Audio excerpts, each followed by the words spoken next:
اللهم صل وسلم وبارك على نبينا محمد وعلى آله وصحبه أجمعين. اللهم لا سهل إلا ما جعلته سهلا وأنت تجعل الحزن إذا شئت سهلا. Assalamu alaikum wa rahmatullahi wa barakatuhu, everybody. Right, so today we have a packed program, inshallah. Let me see, we are on screen. We're all good. Right, so let's try to be as efficient as possible, which is obviously impossible for me anyway, but we can dream. I hope that the audio is clear, better than last time, because we had a couple of folks here, inshallah. Today's session can be done from AirPods. Now, what's the plan?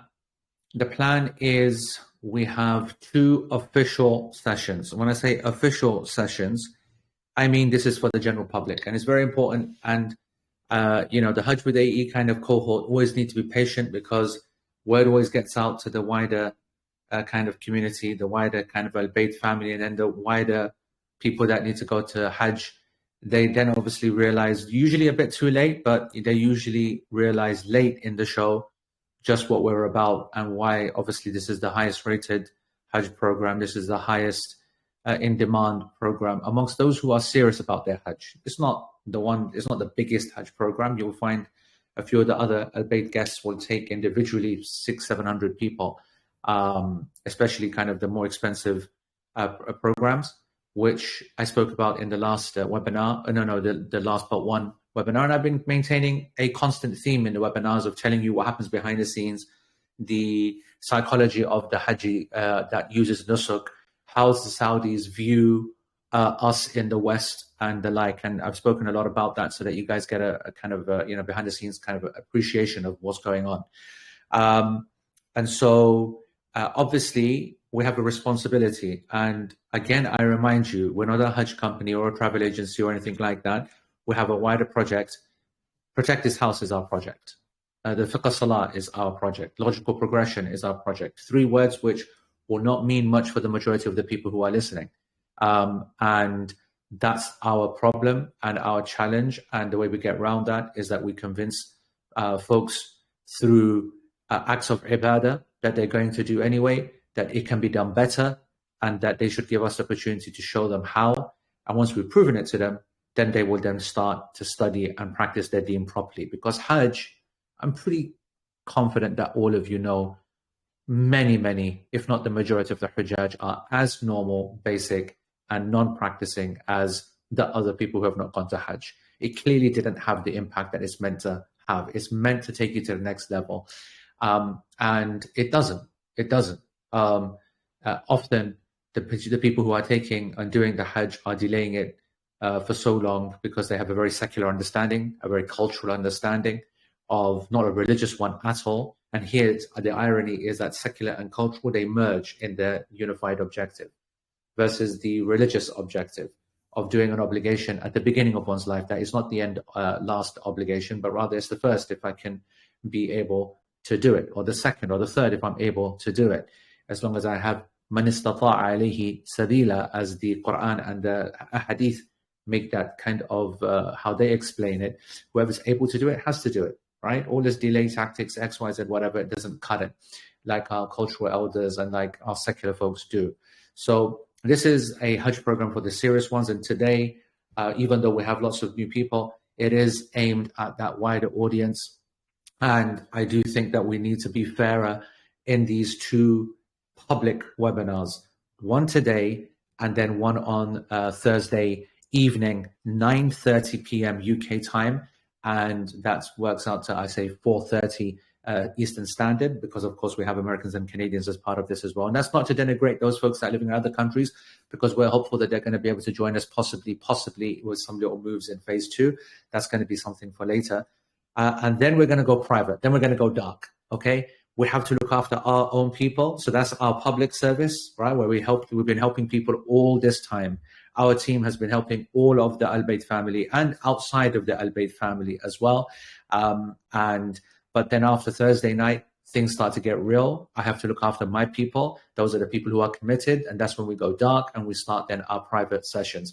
You'll hear about that on Thursday, and the first session will be on Friday, where it will be held, how it will be held, and what you're going to be able to, what you're going to be doing in those private sessions. Essentially, in summary, those sessions will be guaranteeing as best as we can with the will of Allah subhanahu wa ta'ala to get the places to the people that are really committed to the program. I want you to reflect upon this.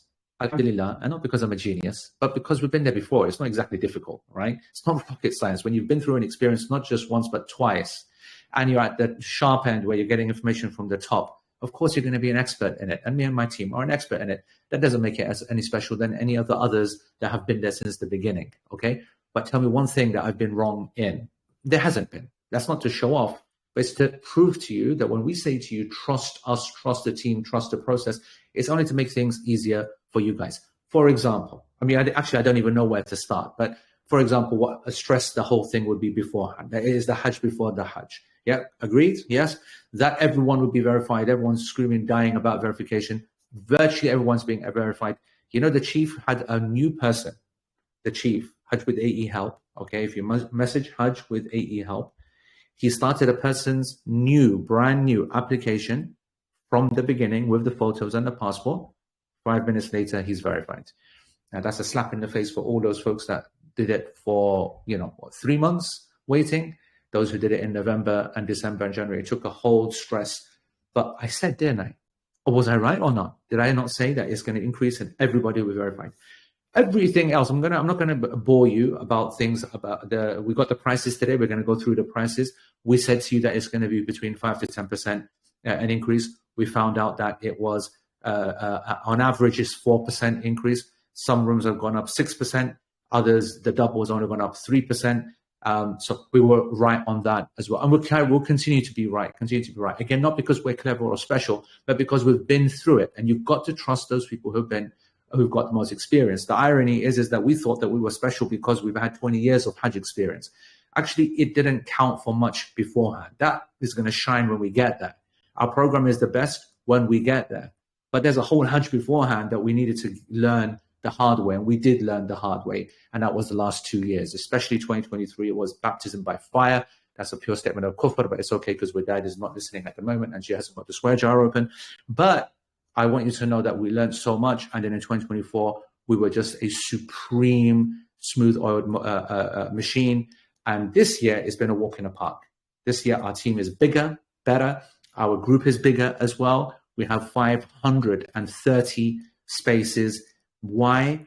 Our numbers are, we're not a business. We don't care whether we get more people or not, whether we take 50 or 200 or not. It's not a profit motive. What is our motive? That our program has its own building. That is our number one motive. And depending upon the building that we get is how big the group will be. And so every time our group is limited, not because of flight availability, not because of my capacity. My team has an endless capacity, bismillah, mashallah. But who is going to guarantee me my own Azizia building, my own base camp? Now, most of the people who have been on this program so far know that the base camp is everything. That Azizia experience is where it all comes together. And that vibe is carried from now through Medina, then into Mecca, then into base camp for consolidation, then the Hajj. And that base camp vibe will continue for years and years onwards. People find it very difficult. 400, 500, how are you going to look after me, whatever? Well, guess what? Nobody's hiding. Nobody's blocking people. Your group right now is full of the people from 2024. It's full of the people from 2023. Half of the people have been answering all of your questions in the chat group. Who have they been? They've been saying to you, we went last year, we went the year before. And how is it that I know their names? How is it that I've been able to keep in touch with them? How is it that I've been seeing them regularly? Because our program is different. We don't have, as I said, I'm not saying that that's haram or whatever to be a business and to be a celebrity scholar and stay away from the people and just come out and do your reminder. I could never do the Hajj unless I did it this way. It's not because I'm better than anybody else or holier or special or whatever. It's because if I'm going to go to Hajj every year and I've only got a few left in me, I don't believe more than X years left, right? I have to enjoy it. And the only way that I enjoy it is to be part of the rough and tumble and the madness and the bants from the very beginning until the very, very end. That's the only way it works for me. That's the reason why the group is run the way it is. That's the reason that the vibe is what it is. People love that vibe because we love that vibe. And when everybody's on the same page, it produces an incredible dynamic. Anyway, you're going to hear more about that. The team is a fantastic team, and you're going to see a fantastic video that's going to come out tomorrow.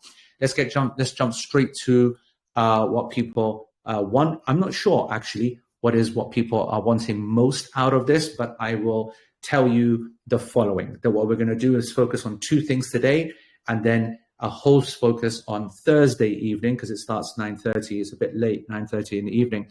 What the focus is going to be there. Our program is still not on Nusuk, okay?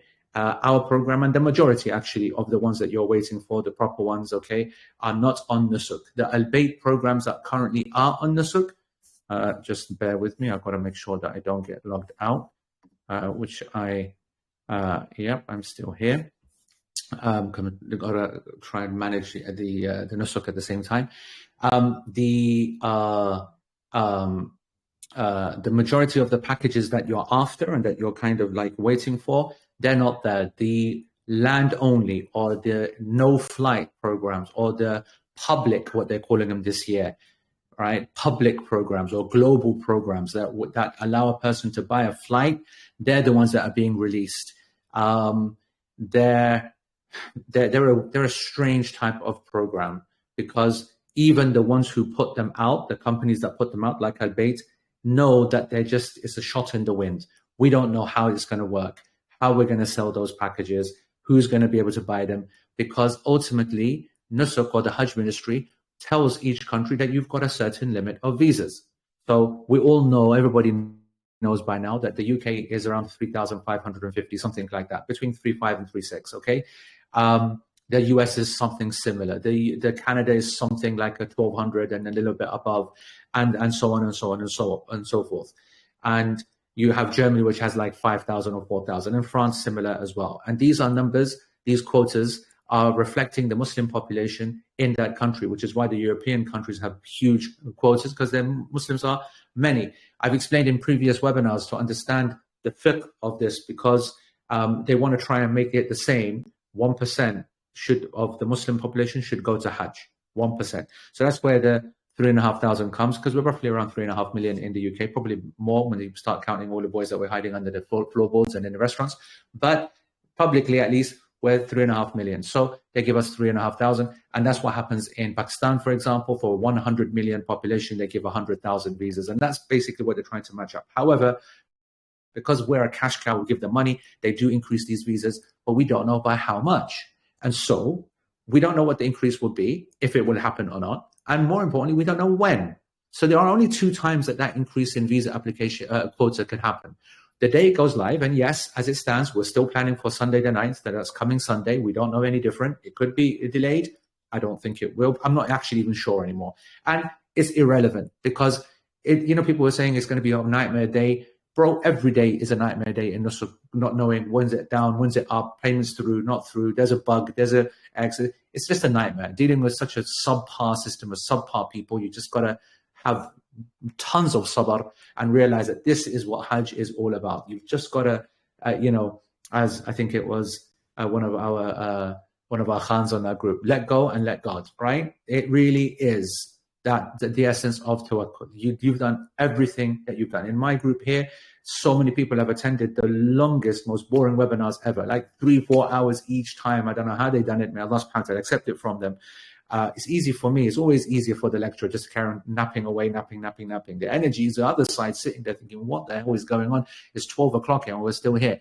You can't have done more anymore. I've given you lists of things to do, huge messages and emails that even my team get bored reading. Chief said, I've had enough of your flipping messages. I'm not reading them anymore.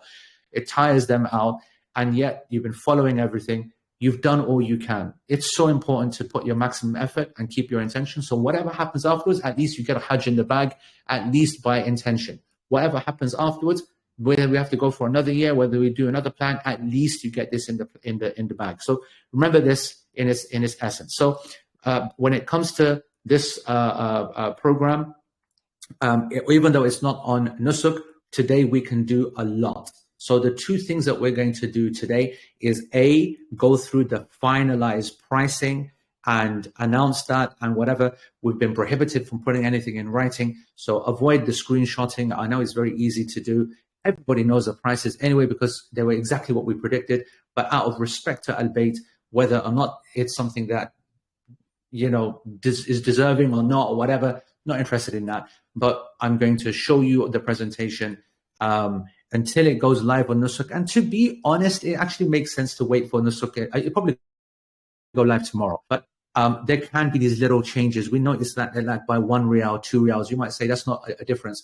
If people have put the money exactly to that amount, right, you might not have enough time to get, your 2 riyals in. How important will 2 riyals be, which is like 20 pence or whatever it is, yeah? How important will it be? It's not a system where the guy can let you off. So we do want to wait for the Nusuk kind of variation in the price, but we have essentially the prices. So I'm going to go through the program, and then we're going to go through Nusuk to make sure that everybody is clear on how it will work in general using another program that's there, okay?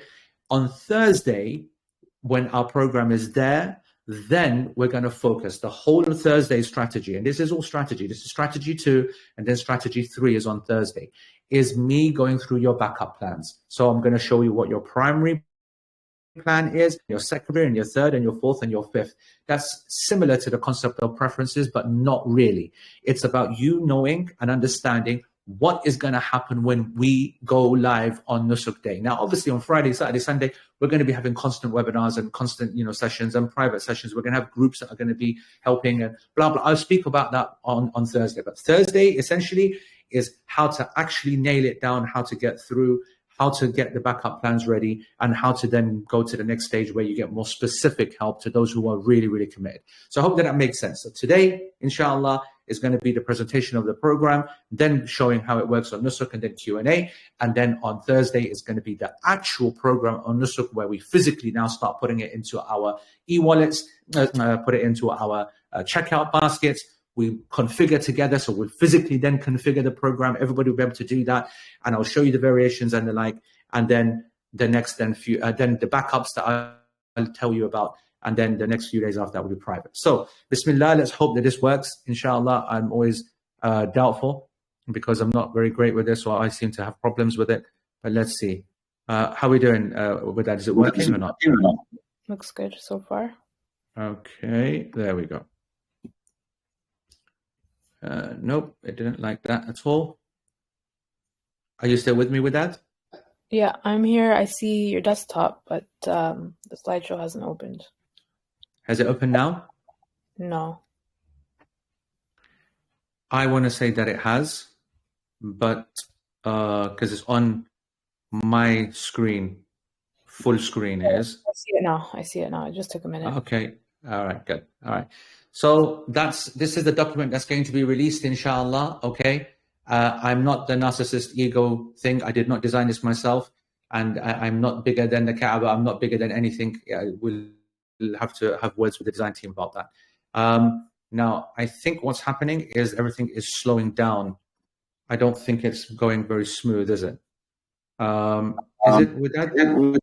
Yeah, it's a little choppy, to be honest. I mean, even before you started screen sharing, the video was a little bit choppy. Sound has been good, but it's right. I see that you scrolled down a little bit. I think it's fine. I think you can carry on. You know what? Let me. It might be the 6 million tabs in Windows you have open. It might be. It might be. Let me just be sensible here and start to close down some of this stuff. 1 second. Because I do have, unfortunately, 26 million tabs open. Let me just try to get this computer a bit more responsive. Although, frankly, I'm disappointed in Apple. Or maybe I should be disappointed in myself and expecting miracles, because it is a bit crazy to have 6,000 tabs. Right. Is there any more left here? I wanted to add something while you're doing that. I was listening to what you were saying about the program and the team and everything. And I think even for me, like being part of the team, it took me a little while to understand like the motivation behind everything. and you can correct me if I'm wrong, but from what I've seen, the main motivation, obviously, as you mentioned, is to get people to get closer to the religion, to study, and to become students of knowledge. But beyond that, it's just the fact that so many programs out there have treated people so poorly. And so when you're saying all this stuff about how everything you've been saying so far has been correct, and this is so quality, and this is so great, and this is so great, it can sound to the unexperienced ear as bragging or something like that. But really, it's just coming out of a desire to actually treat people right, because it's really heartbreaking to go there. And people have put so much time and money into it, and effort and stress, and to see them being like completely neglected, it's really upsetting.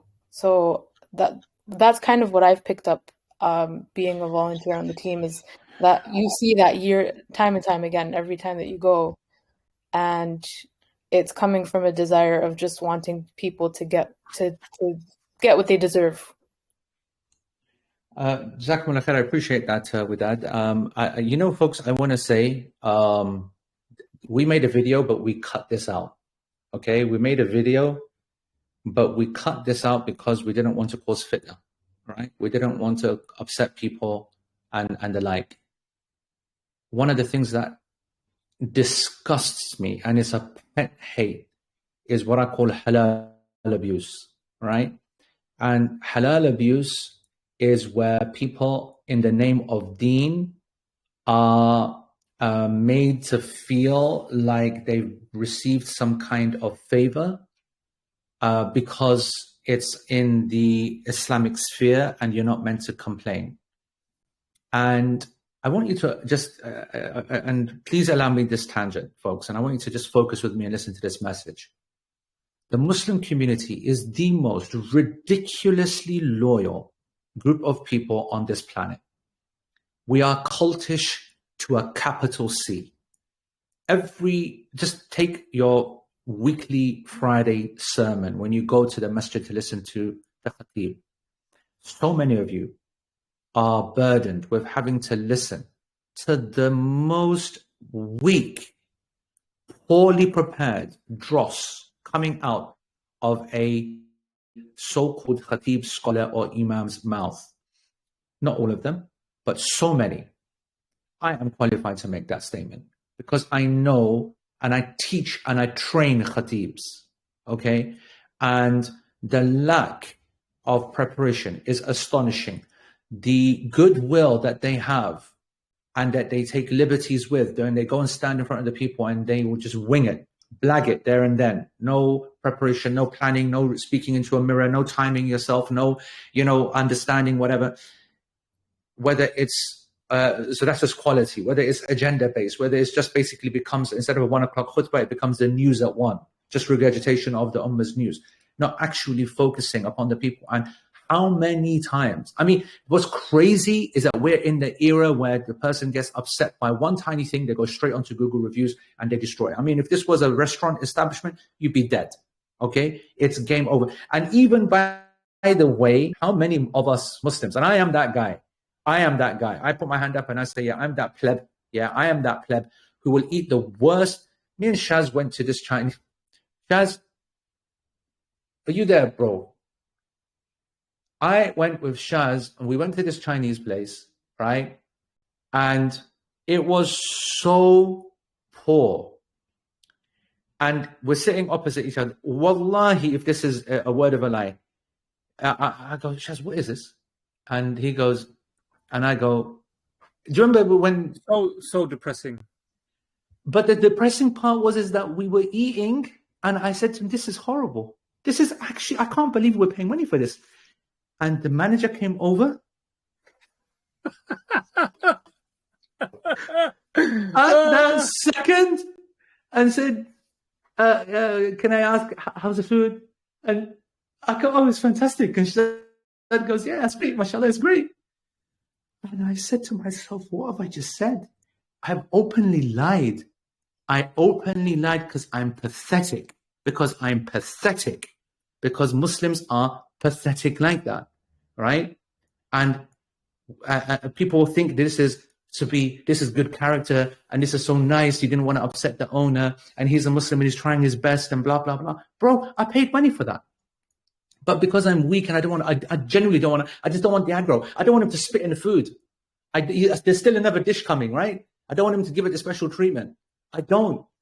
I'm scared. I'm a coward, right? And so I didn't complain. Others won't complain because they would, as I said, they use the Muslim card, right? They'll say that this person is trying their best. I'm sure he is, but they made a reputation for themselves, blah, blah, blah, blah.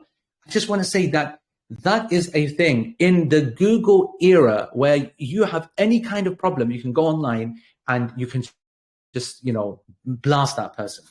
And yet our Muslim institutions, masajid, speakers, whatever, they get away with murder, absolute dross they feed the people. And at Hajj, it gets absolutely multiplied, squared, and tripled, and God knows what, all right? Where people pay money and they go and have a subpar experience, but they think, but if I complain, then have I been grateful for my Hajj experience? Have I been, did I show loyalty to Allah? Was I patient? Did I have taqwa if I complain? You're not meant to complain. And you get told that, don't complain, have patience, have sabr. What are you talking about? I paid you. Back in the days, obviously, there's a travel agent or whatever, you pay them money and good money, and they're making money. And I hope they make money and they make double. Like, you look at Al-Bayt, we speak about this, we saw the prices, they hurt me a little bit. Okay, I don't want to say we've been taken advantage of, but we have obviously a big name, Hajj with AE, and people are paying extra for that. Okay, so you know what? I want to make sure then that if you're charging folks more because you know that they're going to have a better experience, you better then make sure that you deliver. And the problem is they do, and so I can't complain, right? I know where they justify charging more. I know that everyone that's going to come with us, nobody's going to have a negative thing to say, but you do feel in your heart that people are taking advantage of it. And then another time you say, well, it's halal business, and if they're going to deliver, then whatever. But to then give a poor service, or to not take them to the next level, and to not commit to them, and not to mentor them, and to not use the opportunity to not see them as customers, but to actually see them as Muslims, part of the ummah that we need to develop, that kills me. And Muslims do not complain. And they say, my Hajj was great. Bro, you could go as deaf, dumb, and blind on £10 and Hajj will be great. You don't need to do anything. Hajj is intrinsically great. You're standing in the plain of Arafah like a naked person, as Aisha radiallahu anha said. What will our situation be that day when she saw the nakedness? The Prophet ﷺ said it would be the same on the Day of Judgment. Everyone gathered and everyone's so desperate. That kind of spiritual experience, it doesn't matter whether you pay £50,000 or £5,000, just being in Arafah will make sure that your Hajj is great. That's irrelevant whether you've had the worst experience up until then or the best group and the best experience up until then. Anyone that experiences Arafah will never forget it. And that is what is leveraged by companies.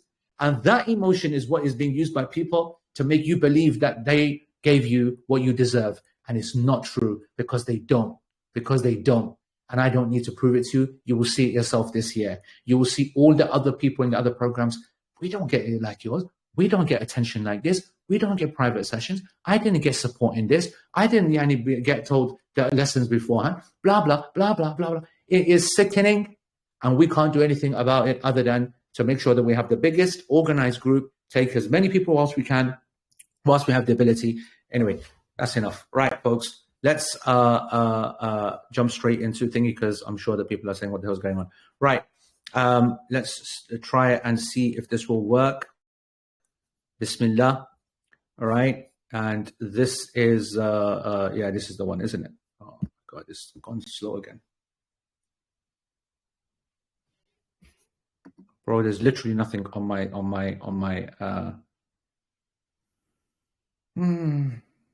okay. Okay, folks. I'm on page 1. Is page 1 there yet with that? Yeah, I see the title page. Okay, yallah. Folks, start off with, this will now become clickable in the next few days.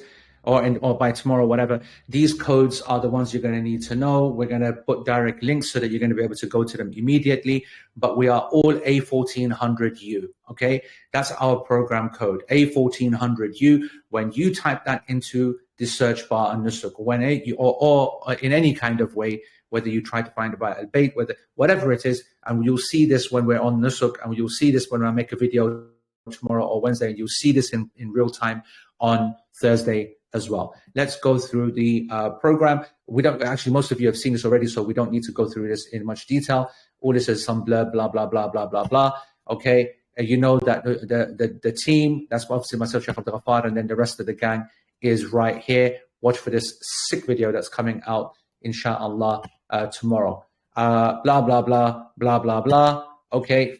Facts now. This is a different way of presenting the information. Okay, you already have seen this. You already know this because of the extensive time that we spent on this. But May 24th is our departure. You already have seen our flights. You've already seen the airlines. You've already seen the departures, but we'll still go over it. Essentially, everyone, alhamdulillah, is approximately leaving around May 24th. It's the biggest challenge every year. If you want to know, by the way, why is it that al-bayt have been delayed so long, it's because of the flights. The hotels and XYZ, you would have seen on their social media channels, they signed those contracts more, I say maybe 6 weeks, 8 weeks ago. The flights only became available last week. The flight and allocations and agreements from Turkish and Saudi to increase the capacity, that's what always delays these things. And obviously that has an extensive price attached to it, so they can't go live. And then obviously the normal business considerations, no doubt. So we have a dream that we want our dates, but we hardly ever get it. So we have some folks that are going to be leaving on the 23rd. Obviously, always America and Canada, as you'll see from the Americans and Canadians from last year, whatever, they will always have an earlier departure and a later return, slightly, because of just the way that their airports work. Don't ask me about that. I'm not in the airline industry, but it's always been the case for years, not just Nusuk. Don't blame Nusuk or the Ministry of Hajj. That's always been the case. But essentially, 24th is the focus time, and we'll have our 4 nights in Medina. The first night is pretty much going to be not used by the majority of the British because we travel during the daytime and overnight, and we get there very early in the morning. So it's it's not the best use of the full 4 nights. Likewise, then we go then to Mecca in terms of our Umrah and then our obviously 4 nights in Medina have an extensive program. You've already seen that before. We're not going to cover that, the Tarbiyah program and the day-by-day schedules. You've seen that in previous webinars. We're not going to waste time on that. Then we have the Mecca program. You've seen that as well. You've seen the videos of that as well. We don't need to cover that. And then we go to our base camp. Base camp, depending upon the moon sighting, is going to be around the June 1st. The exact day that we go, the exact time, again, will be based upon when Dhul Hijjah actually started. But we're going to move with this. This is the way that we're presenting it. We'll also show you the way that Al-Bayt have presented it. Then the Hajj rituals. Obviously, we'll have the base camp, the Aziziyah building, for the whole 9 nights. Okay, we'll be going back and forth, just like we have it. And it's our building. This is the reason why we get hit. This is the reason why ours cost more. We're not sharing with anybody. Right? We're not sharing with any other company, not any other package, not any other partner. It is entirely our own building, and you'll only understand the value of when you go in, and you appreciate when you own your own hotel. Okay? And then we leave on the 10th at different times from the morning until the 11th as well in the morning. Okay, folks? That's that.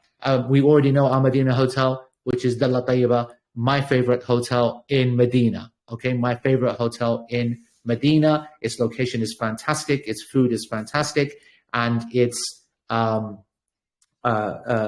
pretty sure you can do Googling where it is, whatnot. Then we're at the Hilton convention, and we'll release a video about that because some people don't kind of appreciate its exact location. But if you understand, it's just located on this kind of hill kind of thing.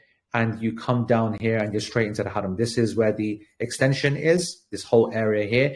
And then this is the main gate here. My favorite hotel is not actually in this. My favorite hotel is right here, which is the Hyatt Regency. But, that's too expensive for us to get into I think it's not big enough as well, frankly, for the size of group, and because we need to have the musalla usage, we need to have room for our sessions and everything. And this is the jewel in our crown. This is base camp. You would have seen the video about that. And this is where all the action occurs. You can see the importance of this location in that it's not the impossible walk when the day of Hajj we need to do it. Okay, obviously there'll be cars and taxis and buses, but you'd be so silly to use any of that because you'd be sitting in them for the next 4 hours. Rather, we're going to be doing that via the big Hajj walk that everybody does, because the roads will be closed to traffic anyway, and it's all open and becomes pedestrianized. The key, though, is its location here. So whenever we go stoning, quick cheek, you come down here. If you want to refresh, back there, and then off, you can't see the Mu'aysim camp that we're in. But everybody obviously saw that us cover that. Right. The flights, folks, okay? You'd have seen this. We're going to give this out soon. I want to say maybe tomorrow, once Al-Bayt allow us to actually publish this, which, once the prices are Nusuk, how can they stop us? Yeah, so obviously it'll go out then. So you've got the Saudi flight is now confirmed. It will leave on the 23rd. Americans, of course, takes them twice as long to get in, but the advantage is that they come in directly for check-in time on the actual 24th May. So they're going to have the best experience or the best use of Medina. So the Americans are really buzzing this year. And then they'll get back on, they'll leave on the 11th, which is a very relaxed, therefore, departure. And then they'll be back first thing in the morning on the 12th. All right. The Canadians, similar in that they leave on the 23rd, but they leave in the evening. They get an interesting arrival time, which is right at the same time as all the Brits. Which is 440 odd strong, something like that. We'll go over numbers in our strategy session on Thursday, so don't worry about that now. So they'll arrive on the 24th as well, and then they've got a very nice departure. Actually, if out of all of the four cities, the Canadians have got the best return. There's no doubt about that. They've got the best date, the best timing, the best opportunity of finishing 13 days in Mina as well, as part of the group that we like to do. For those that are able to. So 11th of June, really nice time there. Then we've got the Manchester flight. Manchester is very straightforward flight. It's leaving on the 24th in the evening, okay? And then it arrives at 4:25, which is where the majority of the Western kind of airlines, the Western pilgrims arrive into Medina, is always at around 3 o'clock, 4 o'clock, 5 o'clock, 1:30 midnight. This is the kind of time. And so that's why you waste a night, okay? There's no way of getting around that in the UK and Europe, by the way, just so that you know. I've been doing this for a very, very long time. It is what it is. 25th of May, so we arrive at that time. And then we are very quick in our departure. On one hand, it's fantastic, but it's going to be all action stations, and you're going to need our group dynamic, our group ethic, in terms of discipline, for the departure plan for the entirety of the group on the 10th, and then you'll see also in a minute for the Londoners. So the Londoners have an interesting situation, same actually as last year, in which there are two flights. Both are the same on the way out. So if you look at this one, outbound, it leaves at 10 o'clock on the Saturday, and this one also leaves 10 o'clock on the Saturday. Stops over in Riyadh and then goes to Medina. Remember, by the way, guys, there's no such thing as a London to Medina direct flight. It's always either via Jeddah or Riyadh, just so that you know. I'm not a massive fan of Saudi, by the way. And but however, I know people really like it. And I guess it has a prayer room on board, so well done to them. However, anyway, so is that Saudi flight. And they arrive earlier. This useful time of 12:50 means that they can get a little bit of sleep on that 24th night. So they get a little bit of an extra kind of use of that. And then again, the departure is two separate departures. So it's a morning departure and an afternoon departure. This is going to become very, very important on Thursday, folks. Okay. If you're thinking I don't need to attend on Thursday, everything is going to revolve around this and this. Everything when it comes to configuration is going to revolve around these two. Everything about people who want backup plans is going to revolve around this level of detail and understanding the system. Remember that I told you that. Okay, folks? So those are the flights. Here's the things that everybody's waiting for. Alhamdulillah. Where can we start? These are the actual prices of the flights. Okay? These are the actual prices of the flights. And these are the prices of the packages, which I think was released yesterday or whatever. And I think I even stated them in the video yesterday as well. But this is now the first time. Again, we don't want them to be put in writing because Al-Bayt have put an embargo on them for whatever reason, but you can at least see it and start planning. The next slide will show you. Don't worry too much about screenshotting this one. The next one is the one you want, okay? But please don't publish it in places. And I know that's a complete pointless statement with 500 people and God knows who else is in here spying on it to make sure that whatever, blah, blah, blah. Espionage is hardcore when it comes to Hajj. But anyway, those are the prices. Now, can I take a second to speak about them in my opinion? Well,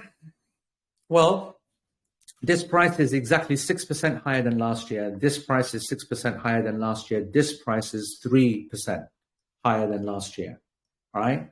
Or 2.5%, I should say, higher than last year. Now, actually, technically, this is 5% higher. This is 5% higher. This is 2.5% higher. When you look at these flight prices, Toronto is horrific, but then everybody knows that. It's the most expensive ticket on the bloody planet, any Canadian travel. And, I'm planning a trip to Toronto, inshallah, in April. And I'm looking at the ticket prices as well. Even though they'll be paid for by Al Maghrib, I'm buying the ticket. And it is insane. But anyway, you can see that you're talking silly monies. Basically, this is a $2,000 ticket, right? £1,900 ticket. This is not a million miles off. Always expect the American ticket to be over, $2,500 or, that kind of range. It's crazy prices. These airlines used COVID and put us over a barrel. You know that. Absolutely took liberties with us. Anyway, what does this mean? This is what it means, folks. Okay, that the total prices are as follows. You can see it there. What's the takeaway message? Well, we know what always the cheapest package is going to be, right? It's always going to be the Quad London. Flying from London is always cheaper than flying from Manchester. Look at the difference, by the way, just so that you know. Look at that. That's crazy, isn't it? That's is that 1,000? Yeah, that's 1,000 riyals difference, which translates to like 200 quid. Yeah, about 220 quid difference. Turkish are absolute liberties takers, man. How are they charging literally nearly 1,900 quid for a ticket? Anyway, this is the cheapest price. What does it mean? It means that, alhamdulillah, in one hand, that we're 9,950 quid or something like that. The figure has been going up and down according to rate. You see, where you're getting stung is not just by the increase in prices, but the thingy rate is horrible. By the way, I want to say about 2-3 months ago, I'm pretty sure it's 2-3 months ago, the Saudi Riyal for the pound was at 5. At 5. People have been getting 4.6s, this, that, whatever. You know that if you were changing or paying this at 5, you'd save grands, on a family unit. Thousands, actually, on a family unit. That is what its impact is. It's a massive impact. So we're getting, now, honestly, I know it's a big joke, people joking about Trump, but hazar lanat upon his mum and dad and him and all of his people and his administration. Alf la'na, hazar lanat upon him. That's what I'm going to say. There's so many reasons actually to say lanat upon him, but this is one reason right here, what he's doing to the currency at this Nasuk time. The Canadians, honestly, my heart bleeds for them. And I mean that, I don't mean that in some rhetorical kind of sense. A'udhu billahi minash shaitanir rajim. They are in a difficult situation and they should really, really closely consider what's happening. Obviously, I don't understand. Again, I'm not an economist, but if you saw the Mexican decision to negotiate and the tariffs were frozen, if that negotiation occurs, and I know that the mood in Canada is far more bullish than it was from Mexico, right? Mexico obviously going to suffer a lot more, so they had to. I think the Canadians are considering and taking them on. And if they do, then there's going to be no negotiation. The reason I mention this point is that if negotiations happened, just the news of negotiations will send the Canadian dollar shooting up. It will strengthen the Canadian dollar. That is how crazy the situation is. Your price of your Hajj is going up and down based upon this. And at some point, you just cannot leave it to that. You cannot leave it to that. You can make all the predictions in the world, but I think you just basically just have to bite the bullet. Okay. I don't necessarily have to do it right now. You still got 4, 5, 6 days left. Okay, you can still even credit on the Sunday. That's a risky thing to do. You've seen today people trying to top up, but the system goes down. There'll be plenty of updates, folks. I warn you. There's a reason that I told you last week. And by the way, so many people were upset about the fact that I put down 51,000, 50,000, 52,000. Okay, people were upset. But it's you folks who put that pressure upon me to say that we want backups, backups, backups. So I could have told you exactly how much the package is going to be and you be in your whatever. But the cost of putting extra in and the refund, we already did those sums in previous webinars, right? We already said that part of our strategy is to accept that we're going to lose 20, 30 pounds, 20, 30 bucks on the refund afterwards. And that means that we have all of the possibilities covered when we have to go for to contingency plan A to plan B to plan C to plan D to different package. You don't want to be missing out on Hajj. And I was surprised at the lack of patience and understanding of that. I should be being congratulated, actually, for getting it so accurate in terms of things. Because wallahi, if I knew anything about the prices, when I put that number down, I had no idea. But I was looking at what people were asking and I was trying to whatever. And then I said, okay, this is, I think, what I'm going to ask folks to put in so that they're covered. Not that they had to put it in then, but that to get to that number. And right now, I want to say to you that this is the number you should be at, plus 2, 3 riyals, okay? This is the number that you should be at right now, meaning today, tomorrow, whatever. On Thursday, then we can add another 100 riyals or 200 riyals or whatever based upon our contingency plans. But that's going to be the strategy on Thursday, as I take time to study the portal, study the programs that are being put up, study what people are offering, what seems value, and most important for me, what is going to give you the best experience. Otherwise, someone said in the chat today that there's a 13,000 riyals. That's like 3 grand, 2-3 grand Hajj. You can go for Hajj for 3 grand, bro. This is costing you 10 grand, right? It's not difficult for people who just want to go to Hajj, get over and done with. We are not about that at all. We're about making you realize that you have everything to gain from an experience like this and become the best version of yourself. I mean, this ain't no flipping Tony Robbins life coaching crap. Yeah, I don't believe in that stuff. I believe in what I say. I believe in what we do because it's the sunnah.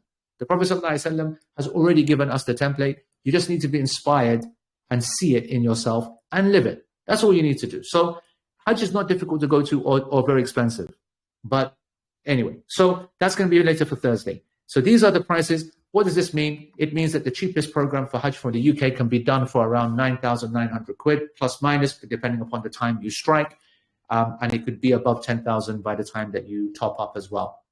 The most expensive package from the UK is going to be this double right here. That's 50,471, which right at this moment, this second, to have that type of maza, that kind of liberties, is costing a person exactly £10,840 as of right now. That's an XC. Then they're not giving good rates, to be very honest.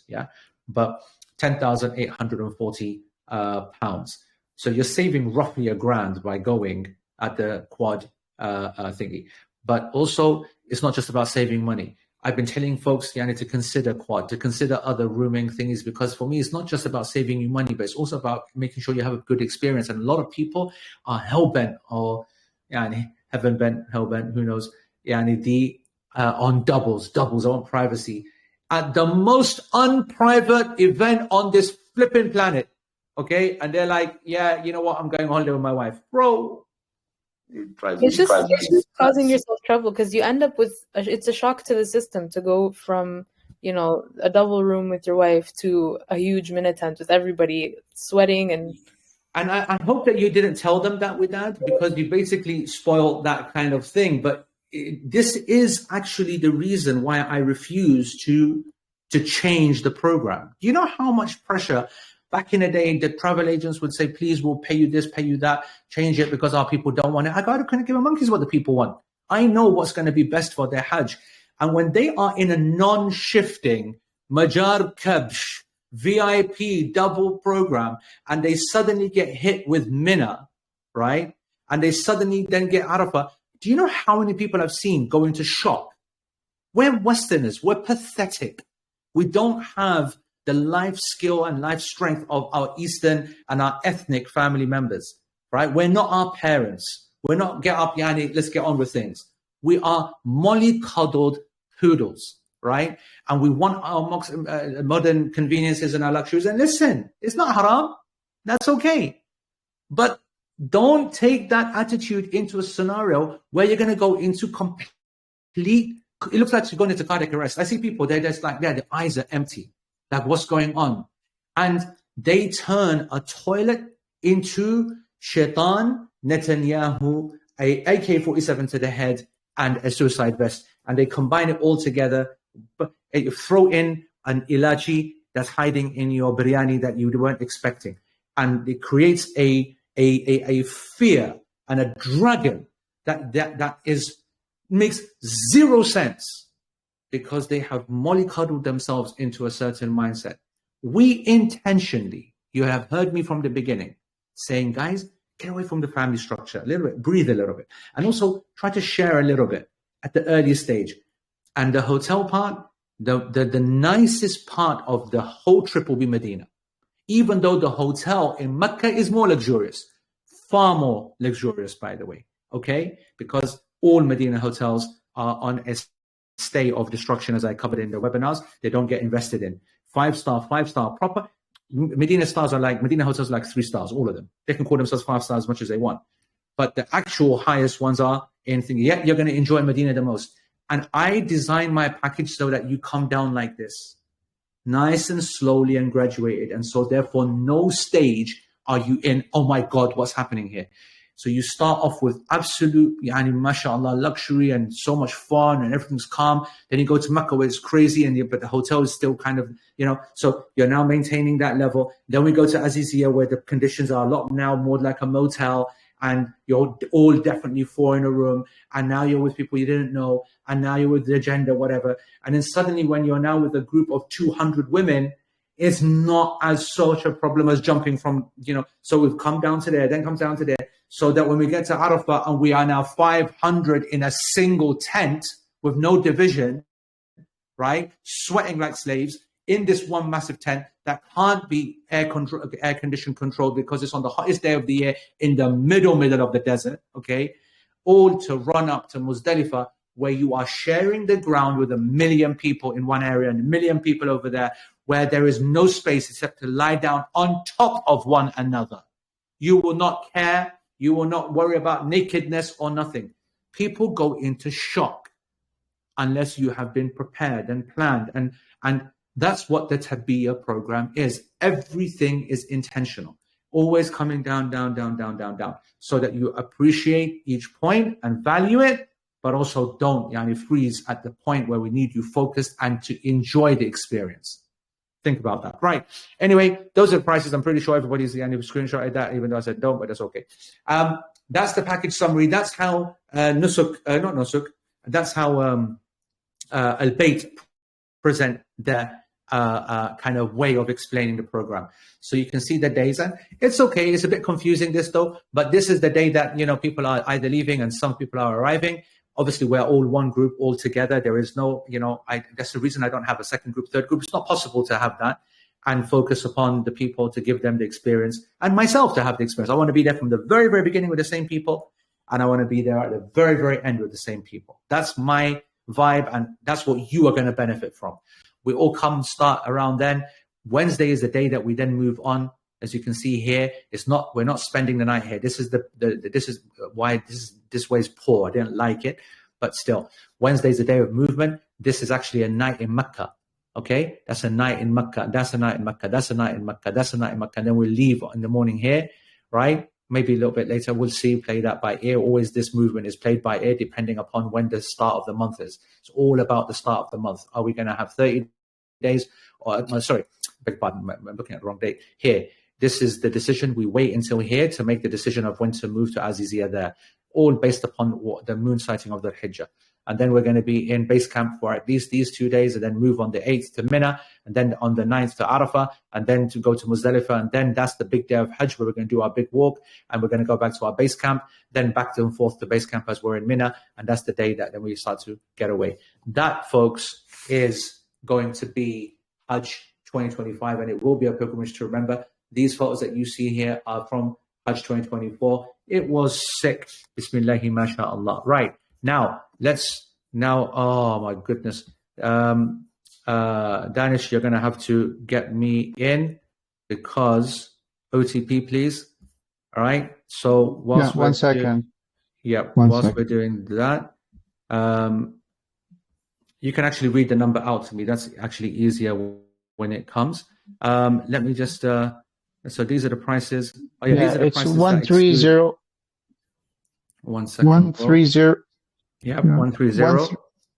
427. 427. Right. Okay. So now let's understand how this will work. Okay. When you are here in your dashboard, your e-wallet will obviously say something like 52,000, or if it's your husband and wife, it will say 105,000, whatever. You're just going to go to packages, right? When it comes to package, you'll see that you've got various ways of being able to see these packages. But let's just go to we are under custom packages.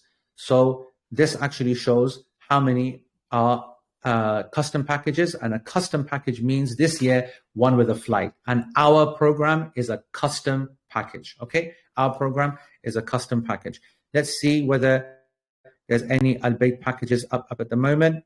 Come down to Al-Bayt, and we see none there at the moment. Okay, there is none of the actual ones that we want. So let's just get rid of the Al-Bayt filter, and let's go for somebody else. All right, so let's choose something. There's 43 there. Let's go to a, let's see something that looks something similar to ours. Let's go with these people here. Who is this? Voco, whatever.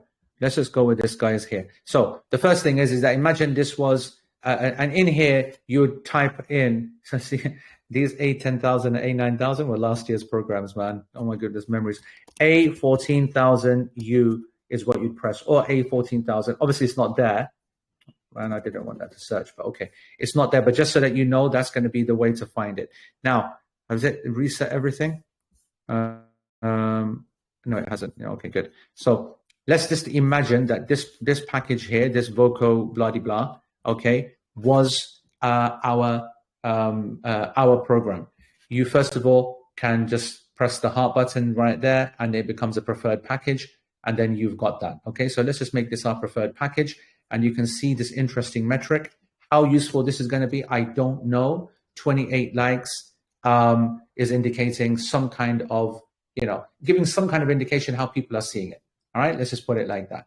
Now, once you've actually liked it, that means that you can come to it quickly by going view preferred package, and you are going to do this for your one. So let's just go back to dashboard so that you know now how I can go to my packages quickly. So you go here, right, to packages, and now you want to view preferred packages only, and it's there. Okay, and you can add others that you want if you are interested in that, but we're going to cover on Thursday what the plan will be. Now, when you click on it, right, you'll see the various information. Obviously, you already know everything about our program, so you don't need to see all this detail. They're going to put it to you in this rubbish way. It's horrible, the way that they've done, but they show all of this kind of stuff. Nobody cares. All of this is irrelevant because you are just going to focus on what we're talking about. So over the next few days, when this package goes live, you're going to come down and click on configure package at the bottom here. Okay, this is the start price. This is basically a quad room basic price. You start here by pressing configure package, and once you come into configure package, all right, this is not going to work for us, guys. We've chosen the wrong one because this is a non-shifting program. So let's go out and choose another one. Let's choose, it needs to be a shifting package. So let's go to custom, and let's see whether they have a thing for shifting. Yes, very good. Luxury shifting. Okay, let's go with these guys here. Right, 14 days luxury shifting. Have they got a Maqam, Ma'isim, Rayan? Yeah, there we go. Right, we'll go with these boys. All right, let's have a look at this. You know, that's crazy. Oh my goodness. I think I've got to stay quiet. Yeah, it's gone. Okay. I don't know whether you heard that, but that was, I think, Siri. I'm not sure. Right. That's a crazy expensive price for what are not great hotels and the like. That's very interesting. Right. So this is, let's say this is the one I want to go to, right? They're doing it. This is a bit different because they're going Medina afterwards, but that doesn't matter for our configuration. I'm just showing you the process. So configure package. This is what it's going to look like. Now, you're going to see single room, but you need to know that there is no such thing as a single room in Hajj. Okay, so you can ignore that. That's the first important point to remember. The second is that now that you know what you've got. So let's take the position of a person that is husband and wife, okay, and they want to go for a double. And so you're in a family unit, and so you're going to come here to Medina, and you're going to click 2. Well, actually, I can't because I'm just one person. So I can't, right? I can only choose 1 because there's only one person in my family, right? But if I had husband and wife in my account, I could press this twice and it would go to 2, right? And then I would also press in here. You see, this one is very good actually, because it's actually said room not available in a triple or double or whatever. I want you to know that whatever you choose in this category, okay, in the Azizia category, right, it won't matter because you are all going to be put into quads. And the reason I mention it to you is that here, as you can see, only the quad option is highlighted. But I can tell you that in other programs, this will be highlighted, this will also be highlighted, and this will be highlighted. And there'll be people who will try to be clever, and they'll say, right, I'll choose double there, and I'll choose double here as well. And it will allow them to choose a double, but they will not get a double. I'm just letting you know that every single time when you're in our program or any of the shifting programs, you have to press the quad, even if it's active. And you'll see sometimes that the triple and the quad is active, but the double is not, or all of them are active. It doesn't matter. Don't create a problem for yourself. You are all in quads when it comes to base camp. So you'll click 1 there. Let's say I'm a double. I'm a single person. In my case, I'm a single traveler. I want to be in a double. So I come here and I click double there. If I am with my wife, I click this twice and it will say 2 there. It would say 2 there, and it will say 2 there. If I am for husband, wife, and his parents, that's 4 of us, then we're going to do what? We're going to go for a quad. That's because what we want. So 1, 2, 3, 4. I'd press that 4 times. That would say 4 there. I then press that 4 times. I press that 4 times. That would say 4 there. That is how it will work. If we are husband and wife and mum and dad, and we want to go for 2 doubles, 2 double rooms, basically, that means we've got to buy 4 double spaces. So I'll press this once, twice, 3, 4 times. I'll press this one. I'll press this once, 2, 3 times, 4 times there, and then I'll come back up here and I'll turn 1, 2, 3, 4 times. That is how that will work. I hope that makes sense. That's how it does. That's how room configuration works. And this you're going to do now, when the package comes out tomorrow. I mean, or whenever it comes out. You're doing this now so that it's saved in your basket, so that you don't do this on the day it goes live. Is that clear? So I've now selected my bed right there. So now I press next, okay? And now this is really important, folks. We never look. Oh, that's the first time I've seen it. 1,600. That is outrageous. That is outrageous. By the way, that's the first time I've seen the price. Huh? I don't know why it's looking different on this one. In the Al Bayt webinar yesterday, I don't know. No, they've added it. This is an update. This is an update. That's why. But the fact that they've got 1065. Anyway, first of all, there's 2 reasons why you're not going to touch this. Okay, because we don't want to add any complications to the booking. I also want you to be trained that you know that when it comes to configure additional services, the first thing that you do when you see a configure additional service is to press the next button. You don't look to anything which is there. There'll be no configuration that will be there. You just go straight for next. What am I talking about? I'll explain this on Thursday. When it comes to emergency scenario and your first choice is sold out, you will not have any time to tick any of these. Neither do you want to. And even if you did want to, this is more expensive. And not only is it more expensive, it's rubbish as well. What I mean by rubbish is that we will be following fiqh according to the Hanafi school, the Maliki school, the Shafi'i school, whatever. These things matter to us. And therefore, to know when the Qurbani is being done exactly is very important to us. When you have a rubbish service that is not informing you of the right time, it's holding up the rest of the Hajj actions, of the shaving of the head, of the stoning of the Jamarat, and then the Tawaf and the Sa'i on the big day. And so we like to use a local service that we have the phone number to. You know what I'm saying? Hold them accountable, and then we can then spread the news quickly. So many reasons, but you didn't need those reasons. If you're in my program, it's because AE said, this is what you do. And that's what you do. All right. So you're going to press next. You're going to ignore this section. And because we're in group flights, this one here has got a couple of options, and you will come down to this. Now, why is this important? We're on Thursdays one, when our flights are actually open, we'll be able to see the various configurations, because there will be different options for different people. Now, if you look at this, there's 3 here, but on the London one, on the UK code, there'll be at least 3, is my guess, flight options. One is going to be Manchester, and one is going to be London with the return number 1, and the second is going to be London with return number 2. So important that you know that. So important over the next few days that you play around with that and get yourself comfortable, because when it comes to backup plan 2, backup plan 3, and we're going to cover this on Thursday, you will need to be able to know how quickly to change flight. So how do you just choose a flight? You select the flight. It then adds the price, which is there. And then you press next. And what we now have is, this is just basically, again, another thing where you do not hesitate. Soon as you see transportation, it's straight into next, straight into next. You don't need to go to anything else in terms of details or whatever at all. And then you just come straight to here, and you can see that all the prices are included. This was included in the price, just so that you are aware, meaning the one that you actually saw had that included.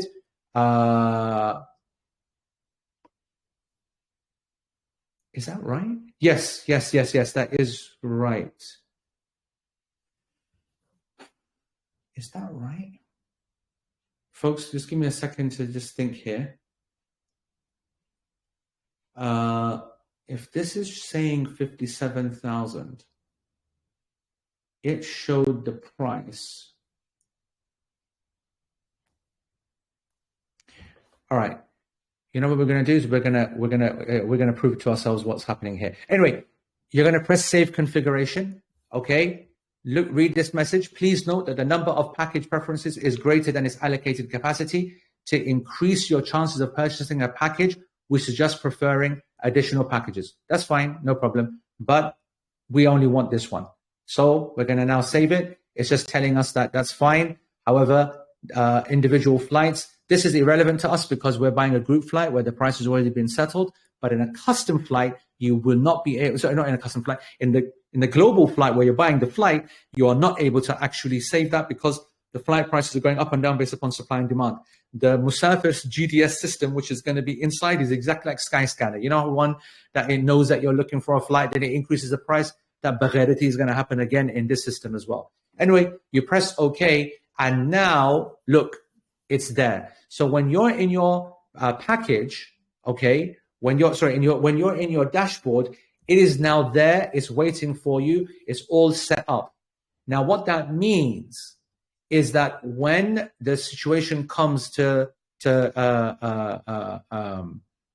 buying time, you're going to come straight to here to booking details, and this button here will just say buy. It will say purchase. All right. It will say purchase. This is effectively now in your basket. And this will say book, or it will say buy, or it will say purchase, or whatever it does. And you click on it, and the money will suddenly just disappear out of your account.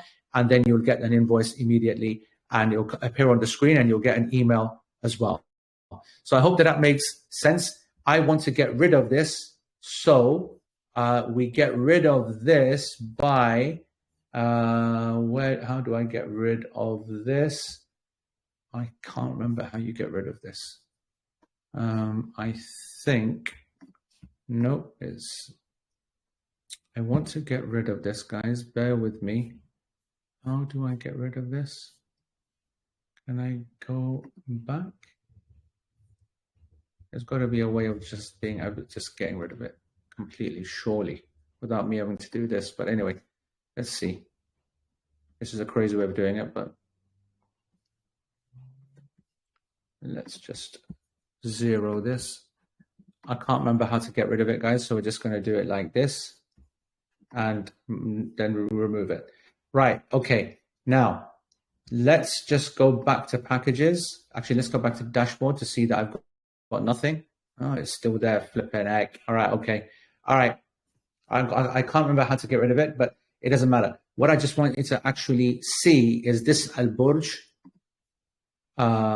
here, and look at its price. Right. So 39,000, right? And then it added the right. Okay. Yeah. All right. So I just want you to know that that what I was just checking is that the price that you will see here, okay, this price is not what I think you're going to see on Nusuk. Is that clear, everybody? You're not going to see this price. You're going to see this price minus the taxes. All right? It's not going to be 38, not 950. It's going to be like 31 or 33 or whatever it is. And it's going to add the taxes later. So that might lead to a bit of confusion. So as soon as you come onto the screen, you're going to say, what? It's meant to say 38,950 without the flights. No, it's going to be something like 30. I can't do the math now, but it's like 32 or 33 or whatever.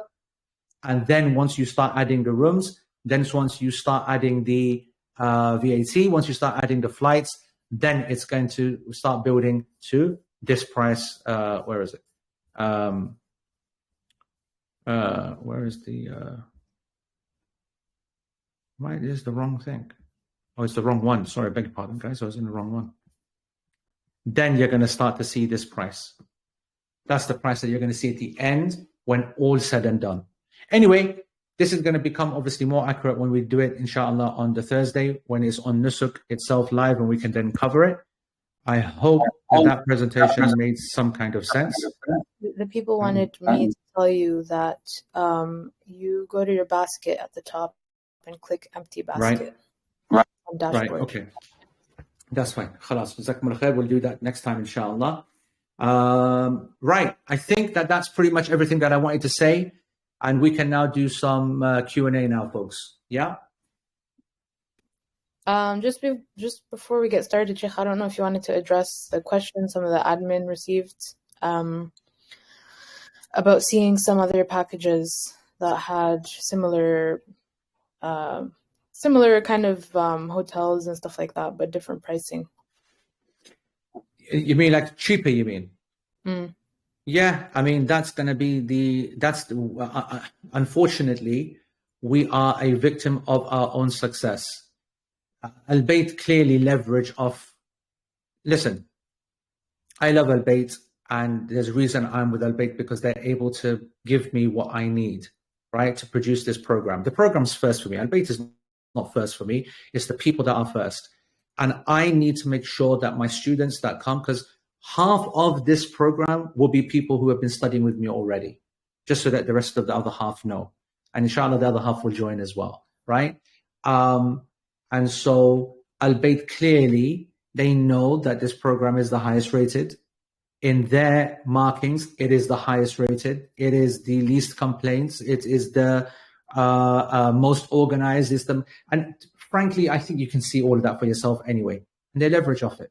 They know that the people that come with us are having a better experience and they charge people more for it. It's simple as that. And am I proud of that? No. But, you know, it is what it is. Yeah, it is what it is. But what other questions were there that were... but you know what is, we can't take too many questions from beforehand. Let's prioritize folks that are, you know, put their hands up kind of situation. Yeah, I don't see any hands raised at the moment, but if anybody wants to ask a question on the mic, you can raise your hand. I did see some earlier, and they do disappear after a while, so please keep raising it if you see that you haven't been called on or you've been waiting a while. Feel free to mention it in the chat, and I'll try to call on you, inshallah. Please go ahead, Ammar Tarabishi. Salam, Amara. Yeah, so I have a question. I'm planning to leave my kids in Syria, and so I don't know how to make this work. And some people told me phase 2, but if you wait until phase 2, you're going to miss out on the. That's the problem. That's the problem you have, right? The conventional wisdom is the visa allocation is not going to run out, and therefore I'll buy this program in phase 2 where it's available without a flight, and I'll buy my own flight on the system itself, the GDS Musafir system. Now, the obvious flaw in the argument is that what we see and know is that the visa quota is exhausted in minutes. And so the people that go in the second phase, they're going to miss out. Practice, though, showed that because the system crashes and blah, blah, blah, they actually increase the visa quota. Now, the question is that will they increase that quota live in phase 1, or do they leave it and give it to you as a little gift in phase 2? Well, according to the Ministry of Hajj, they absolutely, first of all, deny that they're going to increase the visa quota, but secondly, certainly have not linked it to phase 2. So it's a risk that you take. You wait for phase 2 to get the cheaper flight that you think is a cheaper flight. It almost always isn't, by the way, because as I said, flight engines use that cookie kind of system, and you're not even within a browser that you can clear cookies. You're within a portal. You're trapped. So you can't even clear your cookies inside the portal so that Musafir is not aware of your preferences, so it's not abusing you. I hope you understand my point there when it comes to the algorithm angle. Therefore, you're going to get taken to the cleaners with that price. However, it's working. It's going to obviously still be cheaper, however expensive it is, than doing the sensible option. The sensible option is to buy, for example, if you're coming from America, you buy the American package and you would use whatever you can from the American ticket, or you're most likely going to have to burn it, okay? And then on the way there, you go to Syria, you drop off your kids, etc., and then that's your own cost. Then you're going from there to Saudi at your own cost, and you're buying that separate ticket. And then you can maybe then take the return home, or you'd have to buy a return ticket. And essentially you burn $2,000. Essentially you burn the ticket. So both of these make sense, but one's more expensive and a guaranteed cert, and the other one is risky. You might not get the visa, and it could be expensive as well. There's no correct answer to this. Does that make sense, Ammar? Yes, it does. Thank you so much. And Ammar, I want you to stay. Obviously, you're going to stay on it because it's very important to you. That's the only way it's going to work. I want you to know that every day in the chat, there will be developments on this point, because what you're asking is the same, but for other people that don't have the kids situation, but they also are living in another country, right? And there'll be other people that don't have an allocation. Yani, what I'm talking about is that this situation about phase 2 is always, every year, shrouded in mystery, and it's always risky. And when I said that we'll start opening another group and we'll have private webinars on Friday and then Saturday and whatever, this is for those folks where we start looking at what you might call a dark, intense level of strategy to try to get you in. Okay, Mahbub, go ahead. Assalamu alaikum. Salam. In one of the previous seminars, you mentioned about the strategy of having multiple windows open or other devices. Now, yes. Let's say we've got one device open and you're on there 2 hours before it goes live, and then they switch it on. Is there a chance that you could be logged out because they've done? Yes, correct. So we're going to cover this more on Thursday, this particular question. So let's keep it to then. But I will just tell you for now, though, for your own benefit now, that the way that they allowed access in 2023 differed in 2024, and it will absolutely differ again in 2025. We were discussing this at a developer level yesterday, right? From a coding point of view. And we believe that this year, unlike last year they had a system where they allowed a set number of people in and they kept the rest out in a waiting room. And only once these people check out, they let the next lot in internet, cyber world, wherever. What they seem to have publicly stated this year, how it will work, I don't know. Will it crash? Almost definitely. But in theory, they're saying there is no waiting room and everybody that gets in, and it's just going to be running out the system as possible. Now, is that technically possible? Yes, that's what you do when you upgrade your servers. How that will actually work in practice, because what does that mean, right? If it's open to everybody first come, first serve, then everybody's going to say, right, well, I'm going to log in at 1 o'clock. Okay, well, they know that, and they will know that. And either they're going to allow that and encourage it, and they're going to say the people who knacker themselves out most deserve the package, or they're going to say that's not fair to people who are flying or people who are working, people, whatever. And what they're going to do, and this is my guess, is that they're going to log everybody out at the D-Day moment. And therefore, everybody's on a level playing field. Everybody then that has followed the strategy that we are talking about, which is to configure beforehand and have your backup plans sensibly ready in your head, written down. Those are the people who are going to succeed. The people who are, as I said, in the session on Thursday, in the private on the Friday, and the like. Those who are serious about going with us, we will do everything to get you folks in, because we're going to minimize the steps for you and treat you like a person that did not get an advantage by being in the queue for 6 hours because they reset it. Everyone got logged out, and now it's about everyone now in the same race starting at the same time. I feel this is the more fair system, because there are people that cannot be there from 1 o'clock. They cannot be there from 3 o'clock. People are working, people have got kids, people have got family. But if you tell everybody it's going to start at 7 or start at 8 p.m., and now it's just about how much you've prepared, that's fair. Because if you haven't prepared, then you don't deserve to be the person that goes in this. And the amount of time we spend, you've seen that yourself, preparing people, planning for people, strategizing for people. Look at all this setup that we do and record everything and thumbnails and upload and whatever. It's because we want you to be successful in this program, our program. So I hope that makes some sense, but inshallah, more about that on Thursday, Friday. With that, go ahead and... Go ahead, Makeda, if I'm pronouncing that correctly. Apologize if I'm not. No worries. Assalamu alaikum. Salam. My question is, can we configure, two questions. Can we configure more than one package? Okay, no. And then when will you give us the backups if we're not able to get into Thursday. this program? Thursday, inshallah. Okay, assalamu alaikum. Thank you. Please unmute yourself, Amar. Assalamu alaikum, Sheikh. Salam, Amar. How are you, boss? Amara, bro, what's happening? Sheikh just wanted to ask a few questions. First question. So the price for the Manchester double was like 50,500 riyals, right? Approximately. Okay. So I can't remember. Go on. Yeah. So what should I think you mentioned, I just want to clarify, what should I top the wallet up to be able, not I want this room, but like just as a last resort? So I think that as it stands right now, you should just stick to the previous. What did I say in the previous? You said about 51.5 for UK people.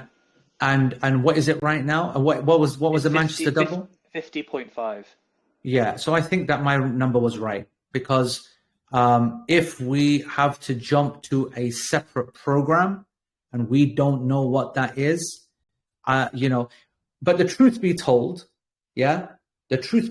what you're suggesting without stating it, what you're suggesting is absolutely fine as well. So if it's 50,500, you're saying, is it 50.5? Is it? Yes. Yeah. Yeah. Then to put 50,501 or 2 is enough. Okay. Because when we get to the backup plans, it's going to be around thereabouts. What happens to you is that you lose zero money afterwards. What I put forward a couple of days ago was a figure which is obviously 1,000 more than that. Yeah. And you're basically accepting I'm losing 20 quid. Not 20 quid. but you know, about £5, £7, £8 or something like that. That's what I'm expecting, and I'm okay with that, right? Because it just gives you just a bit more options. That's all. That's all. Okay. All right. And I'll cover that on Thursday. Yeah. Sure, no problem. And the other question I wanted to ask was, this was asked on the group. So you know how you can choose, like, you say you pick double this hotel, quad for the base camp. Can you mix and match the rooms? No, you can't. It's always going to be the what does it work as? So if you did a double and a triple, I believe you get a triple. There is something in Nusuk, and I can't remember, and I will confirm. But if you mix rooms, and you shouldn't, but if you try to do that, you get the lower one. Okay. All right. I think that's it. Maybe I'll have more. Even though, if you think about it, you would have selected it like the triple room, and that would be cheaper, right? And then you select the double room, and it's more expensive, right? Yeah. And you'll pay a more expensive price, right? Yeah. Yeah, it'd be like a mix. Yeah, it'd be a mix, and you'd pay the more expensive price because you've got double there. And then when it comes to paying, you pay that. But when you get there, you're only going to get a triple and a triple. Does that make sense? Yes. Okay. All right. See you Wednesday. Inshallah. I also want to say, Amar, as an extension to this point, that if people are in a family of 5 and they're like, yeah, I'm going to give 3 people a triple and 2 of them a double, like people have been asking from the beginning, and you've heard the answers consistent from all of us. Not possible. In a family unit, you can only buy one type of room. But some people will say, no, I want a double. That's what will happen. They'll press double 2, and they'll press triple 3, and then they will do double 2, and they'll do triple 3, and they'll pay the double price, and all of them will end up in triple because they didn't listen. Okay. Yeah. Okay. Barakallahu feek. Jazakallah khair, bro. Please unmute yourself, Sarah. Sarah with 2 A's. Please unmute yourself, NG. Oh, sorry. Sorry, I know this question probably has come up a lot, but I've just come on your talk today. So I'm a family of 4, so me and my husband, my mother-in-law and my father-in-law. So we're all going to get quad rooms for each, Makkah, Medina and Azizia. In Azizia, would we be separated? Yes, or would we be by gender. Quad?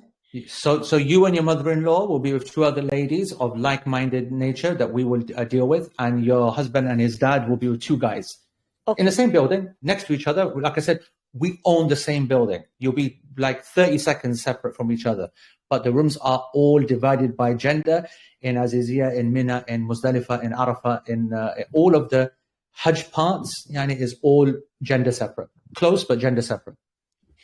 Just so my father-in-law has some disabilities, like he's had 2 strokes and he needs a wheelchair.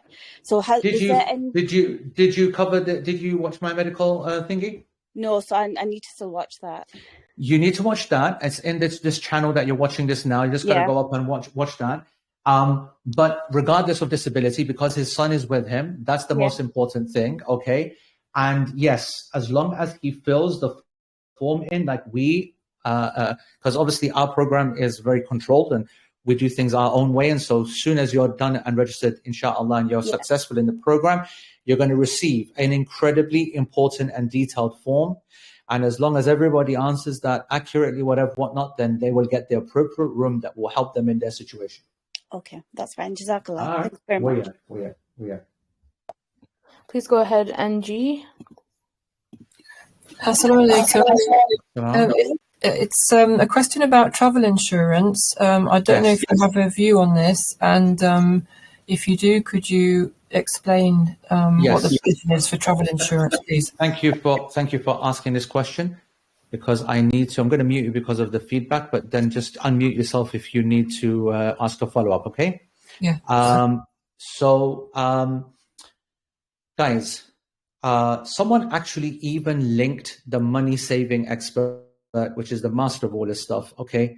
Money saving expert linked on our chat about travel insurance. Now, I get that people are not that financially literate. Many of you will be thinking the same. When you look in the chat group and you see all these people who don't know about MasterCard and rates and weekend rates, and it's eye-opening.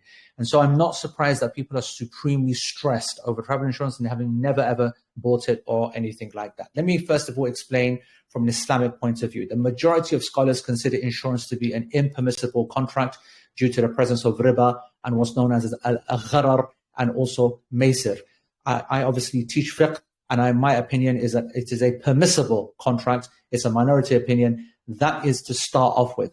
Let alone now, then we move to the second stage of fiqh, which is called fatwa, and the vast majority of scholars will allow a person to take out, and I mean the majority, meaning those that considered insurance haram, they would allow travel insurance policies when you see something as unexpected and untoward like this, similar to health insurance in the States, which Muslims would not be able to survive in that country without anybody, frankly. And so for the need, it's given. And this is a genuine need in terms of how crazy expensive Hajj is and on one little thing it could turn. So that's the Islamic side done, and I will cover that in a lot more detail in our fiqh sessions that we will have, because we'll have lots of bonus sessions in our prep program. So travel insurance is permissible. It's halal for this use. Secondly, you've never got it before, never needed it, don't believe in it, whatever, whatnot. Why should I get it? Just because it's halal, it's halal. It's not obligated for me to get. And you're right, it's not obligated for you to get. And I explained actually in quite a bit of detail in previous webinars that you should know that the Saudis do offer free medical care, but that's emergency medical care and not anything that happens as a result of an existing condition being exacerbated. Why is that so important? Because if there is anyone of any reasonable age over 40, 45, 50, 55, 60, 65, you will have something going on in your body. And over there, if you had, for example, a heart attack or dehydrated or XYZ that then sent you into a stroke or sent you into a blah, blah, blah, blah, which then caused something that they were able to say existed and it got worse, they will now not treat that under the emergency care kind of approach, or they will treat it and you will then be up in the air whether you are then being asked to pay for it or not. Okay. And I gave some examples of that, and especially so when it comes to COVID and meningitis, in which they've told you to get the vaccine and you get ill, they're going to assume you didn't get the vaccine. That causes a problem. So I'm saying to you that even though emergency care is there, and even though we as Hajj with AE have the most medical, you saw our group, half of them are medics, half of them are, emergency kind of workers in the health field, etc., etc., etc. And we have daily clinics over there. We go way beyond any other group when it comes to that level. Despite that, we're saying that travel insurance is the safe approach for not just getting ill and medical services over there, but all the nakhre that are happening over here. Look at how many people, for example, ask yourselves when you did your verification in Nusuk, how many of you realized that you didn't put your name in correctly? How many of you went back and corrected it? So, for example, I got messaged by so many folks, the chief got messaged by so many folks that I've just had a rejection sent out, or I've been verified, but I've just realized I've looked at my profile and it's not got my middle name in there. Not got my middle name in there. They look at the passport, there's the middle name. Half of those people, right, make the decision not to bother because they don't want to disturb the verified status. Half of them say, I'm not going to take a risk. They went back, re-edited, resubmitted, they got re-verified.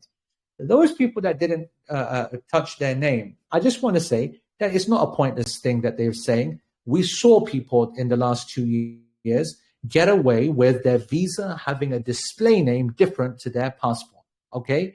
Now we're going to cover this in webinars in its right time. We don't need to talk about that now, but I just want you to be aware that there are scenarios in which people do not have the exact name and they get the visa. All right. But we also have scenarios in which the visa is rejected on a small thing like that. And if it is, and you've got no visa, you've seen the refund policy by Nusuk, the craziest thing ever. It's a 0% refund. Your 10 grand is gone. Okay. And that's crazy. So it's not just about medical help over there. It's about some silly little thing that could lead you to not getting a visa. I already covered in previous webinars that there are people with security issues that they're not aware of. Now people are being flagged for all kinds of things, not just having the same name as somebody else, but doing a bit of charity work, a bit of this, bit of that. There was a couple of people over the last couple of years that were refused visas because of that association. So if you get refused a visa, That's your whole 10 grand out of the window. Last year, I gave the example in the previous webinar. There was a brother that his mother passed away. He couldn't get himself to go. He was in a family unit with his wife. 2 policies, 2 10 grand thingies, 20 grand up in the air, except that he did have a travel insurance policy and he was covered for it, and he's going Hajj this year. The examples, Karen. It is not obligatory for you to go to take insurance. You can make tawakkul on Allah subhanahu wa ta'ala, and that's absolutely fine. But I think it's a common sense thing to do. Next question. So that's the Islamic side, and that's the why. The next question is the when. Now, just as a sub part to why, it's also not very expensive. I paid £57, Zana paid £60, and there was a few other folks that were saying in the group that they were paying whatever, whatnot. Hamza was mentioning on the West Coast, flipping something stupid like $1,000. That's crazy. That is enough for me to hear and reconsider the decision. So I'm not saying that you've got to pay. And if it's me, if it was £1,000, I ain't paying no jack squat medical insurance. You're having a laugh, mate, right? But at 50 quid, at 100 quid, I'm dropping that. No problem. And I'm getting a cheaper one. I'm traveling day and night all over the place. So I got an annual cover. Happy as Larry. Happy as Larry. So you got to look at the price and don't go full crazy. Travel insurance that I'm speaking about is a practical addition, and I'm very much driven by cost. If in your country, especially in America, it's stupid prices, then I would hesitate on that. Now, this point is important because when should the policy start? It's now becoming clear that the prices, especially in America, vary hugely depending upon when you get the travel insurance. So when should you get travel insurance? You asked Martin Lewis what he said. You asked the industry experts. They said that you should do it at time of booking. Even now it's too late, by the way, theoretically. But when they say time of booking, they mean the time that you actually pay deposit or put money in. That's why I am advising that you should pay for the insurance policy to start now, as in the 5th of February, for example, okay? Before you make the financial transaction for the booking and the paying of your holiday, just so that the insurance company can't turn around and cause problems. Technically speaking, though, you don't need to buy the insurance policy at the time of booking. Technically speaking, the industry states that the policy needs to be in place before you embark on the holiday, technically speaking. Why is it then that the experts saying that's a risk? I go by the experts, and I also go by my practice. In COVID, when we started taking Umrah groups, there were people that were getting ill before the what's it called date, and therefore they were not covered because they hadn't bought the travel insurance until the time itself. That scared me big time. And I said, never am I going to tell a person to get travel insurance on the day that they're leaving or the day before they're leaving, when they could get ill a month before and then knocked out and they can't take the actual thingy. So I'm not here to waste your money, guys. When me and my team tell you something, there's hours, days, and months that have gone into that decision. I do not make any emotional decisions, right? Everything for us is analyzed over years and years and years. Everything is done by research as best as we can. Allahu A'lam, of course, we can make mistakes. But when I said that you should get it before you buy, is to cover all of these possibilities. Problematic insurance companies, which you know are trying their best never to pay you anyway. The probability or possibility of you getting ill, the decision being made early, out of your hands. Visa, for example, is going to be given after Ramadan. That's still like 1 or 2 months before you travel. Now, if person turns around and says to me, American, and says, hey, in our state right here, it's $1,500 if we listen to you and get it from the 5th of February, and it's $50 on the 22nd of May. The 22nd of May until the 12th of June is $50. I'm with you, bro. The land of the free and the land of the brave, and whatever they sing. I'm going for the $50 one. 100%. I'm a pack of heart at the end of the day. There ain't a chance that I'm paying $1,500 just because I think it's safer. And that's my packness coming through. And I'm not proud of it, but I'm a pack. All right. And I'm going to go with the cheaper one. So it does matter. If the price is not a massive difference, then I'm sticking at it at the earlier one. But if there is a difference in the price, massive one, then I'm okay buying it a little bit later. Companies, there isn't Hajj Umrah specific ones. If there are, they're just making money out of you. Go for the biggest ones. Go for the best ones. I gave a recommendation of cover-wise because they've been looked after me. I say looked after me. How the hell did they look after me? They just took my money. I haven't even really used it. So I got no idea whether they look after me or not. But they were cheap anyway. And it made me feel like I was covered.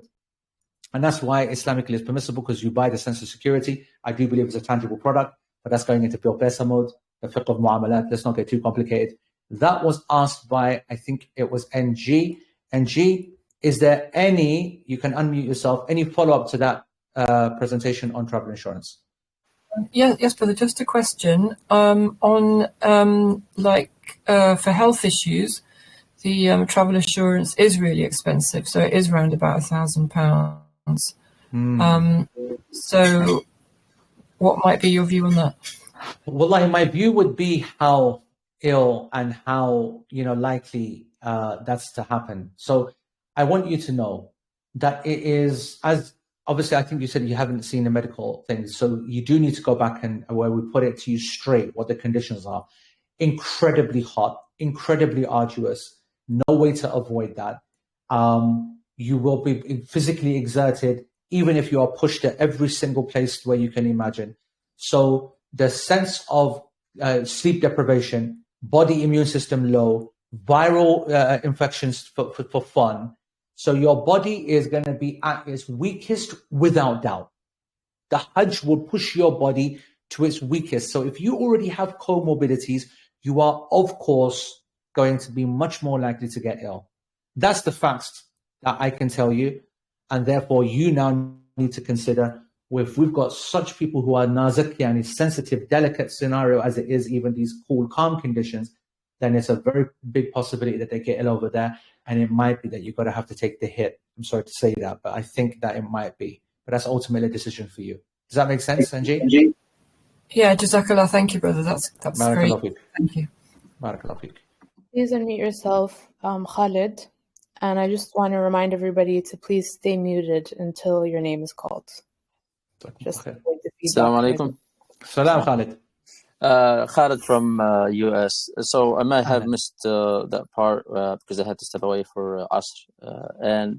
For traveling here from the US, I know you mentioned in one of your slides that we'll be traveling, or the airport is JFK in New York. So we're in a different state in Michigan. Correct. And there is direct flights, from here, either Turkish or any other airlines, straight to Jeddah. With the package you guys offer, is there an option that we can custom instead of going to? No, not this year. Last year, that was part of the Hajj Ministry's vision, right? This year, they've removed that, right? So this year, they've made essentially all of the Khalid, I want you to listen to me closely, okay? Because I'm going to actually go conceptual on this. I did actually mention this in a previous webinar, but I'm going to take this opportunity to explain this point. When we started the chat group a couple of months ago, but about a couple of weeks ago, we were in the chat group, our private one here, and I said, guys, guess what? The Hajj Minister has gone live, right? The Hajj Minister has gone live at the Hajj Expo. And I shared the link and I was watching it, and it was very interesting what he said. Because obviously he's gone to the public and he's made some statements. And what he said, what he was intimating, is his vision for why he has put the programs like he has. Like if you were to step back and think, why have the Saudi government done this custom idea where you get flights and then this public global, right, a week later? His vision, as he stated, was that the countries like Australia, UK especially, US especially, and Canada lesser so, and France lesser so, have abused the Western Hajj system for years. This is what he was saying. And how have they abused it? Halal abused it. They've abused the Hajj system because all of the companies live in these countries, operate in these countries, make huge profits in these countries, because these countries are also very well supplied by international airlines. Are you following here, Khalid? Yeah? Yeah, yes. And therefore, these Hujjaj from these countries, they've got, just like you just said, yani, why do I go to JFK? We're from Michigan, I can go and get so many options and blah, blah, blah, blah, blah, blah. And so what his point is that these people, they have so many options, so many options. It's just unfair to the people from Ecuador, Luxembourg, Sweden, X, Y, Z, blah, blah, blah. We've got to level the playing field. So the way we're going to level the playing field is that we're going to create two types of packages.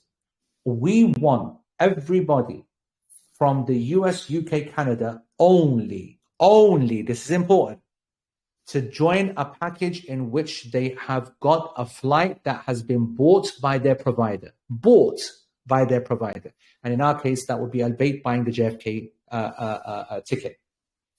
And the second phase is to be for those people in which now we have some people in this call, Khalid from Botswana. Okay, so they're here in this call from Botswana. I wish that we give him the mic. Ali Muhammad, his name is, okay? And he will tell you what he's facing in his country. So you know, Khalid, you know that the visa quota in the US is 3,000 something, yes? Yeah? Mm-hmm. In Botswana, it's 25. Okay? So 25 people will be allowed to go. Ali is here, actually. Ali, just to correct me and tell me about that. I've allowed him to speak, so he just needs to unmute himself. Yeah. Oh, Ali, are you in? I don't see him anymore, actually. Oh, okay, anyway. I see him, sorry. Go ahead, Ali. Ali, are you there? You got to unmute yourself, Ali. I am. Yeah. What's the thing in your country? Ethiopian Airlines. No, the quota, Nusuk. 25. 25. Okay. You got 25 ability. And how many options have you got to get to Saudi? We have plenty of flights. Well, we can fly only in Ethiopian out of Botswana. Only Ethiopian out of Botswana. Now, Khalid, I'm a businessman, right? I'm Al-Bayt guests. And ultimately, I'm in it to make money. Al-Bayt make hundreds of millions of pounds, okay? We made a calculation, by the way, that just us compared to another program, they're going to make £500,000 just out of our name. By the way, just out of our name compared to another program. Anyway, you didn't hear that. That wasn't recorded. Now, if you look at Botswana and they say, we'll make out of an entire Botswana risk, blah, blah, blah, blah, blah, the same money out of 2 sales or 3 sales in America. And so no business wants to touch the Botswanan market. Does that make sense what I'm saying? Right?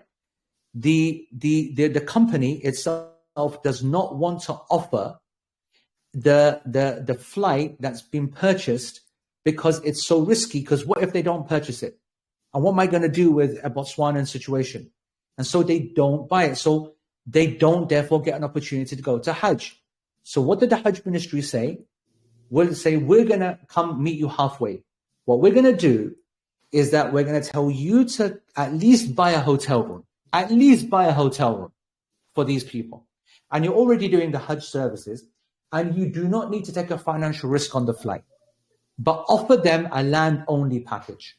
Offer them, we will create a phase 2, where these guys can come and buy your package, which is basically hotel services and Hajj and transportation services, which is no financial risk for you because you're operating that in the millions and hundreds of millions anyway. So hundreds of thousands, sorry. So you're operating that anyway, so that's not a risk. And Al-Bayt would turn around and say, good idea. We don't take a chance on buying a flight and a risk of it not being sold and us then suffering losses. And so they offer that to these countries like Botswana, Ecuador, blah, blah, blah, blah, blah. Now, what happens in practice? In phase 2, these smaller countries, they then buy the package and then buy their own flight. But because of the cost of these flights, when they buy it themselves within the Nusuk system, so the Hajj ministry still cleans up there, by the way, it makes you buy the flight from them, as well as the fact that they bump up the price of the package, a lot of people don't use that capacity. So in 25 people, I want to say Ali Muhammad told me last year, that despite it being 25, did you say that only 12 people used the quota, Ali, last year? Yes. All right. So imagine that you got a country and it's only got 25 quota. And so you put on 25 and you got to buy the flights, right? But you decide you don't. And then you don't. And even then, only 12 people come. So you're like, forget, I'm not going to invest in Botswana whatsoever. What did the Hajj ministry do? They said that all these small countries, when they don't use the quota for the reasons that I just explained, because it's too expensive and they don't use the quota, this 13 we will take, 13 remaining. Germany always doesn't use its quota for some reason. Well, actually, I explained it last time because they're all Turks, and the Turks, they usually go back to Turkey and they do it on the cheap, right? And so therefore, they don't use Nusuk quota. So that's like 1,000 from there and 50 from there, 50 from there. All the remainder quotas are taken and they are put together and then they're given out as a percentage to the big boys like the UK and US and Canada. And so therefore, Khalid, if you wait to phase 2, you are, number one, trusting that the smaller countries didn't take their quota. Number two, hoping that the amount that was collected and distributed was enough for you to have like a significant chance of getting a place. And number three, hoping that there's nobody else in your scenario when, of course, everybody is in your scenario. Because what are they doing? And this is not personal against you, Khalid, okay? What I'm about to say. But I'm giving you an example. I'm using you as an example.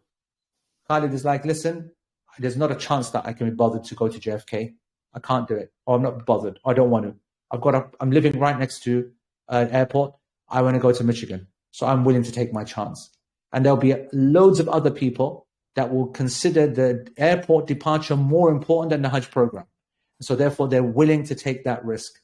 So therefore, what I'm saying, Khalid, is that the approach of waiting to go from Michigan and buying your own flight is extremely risky. Is it impossible? No, but it's risky.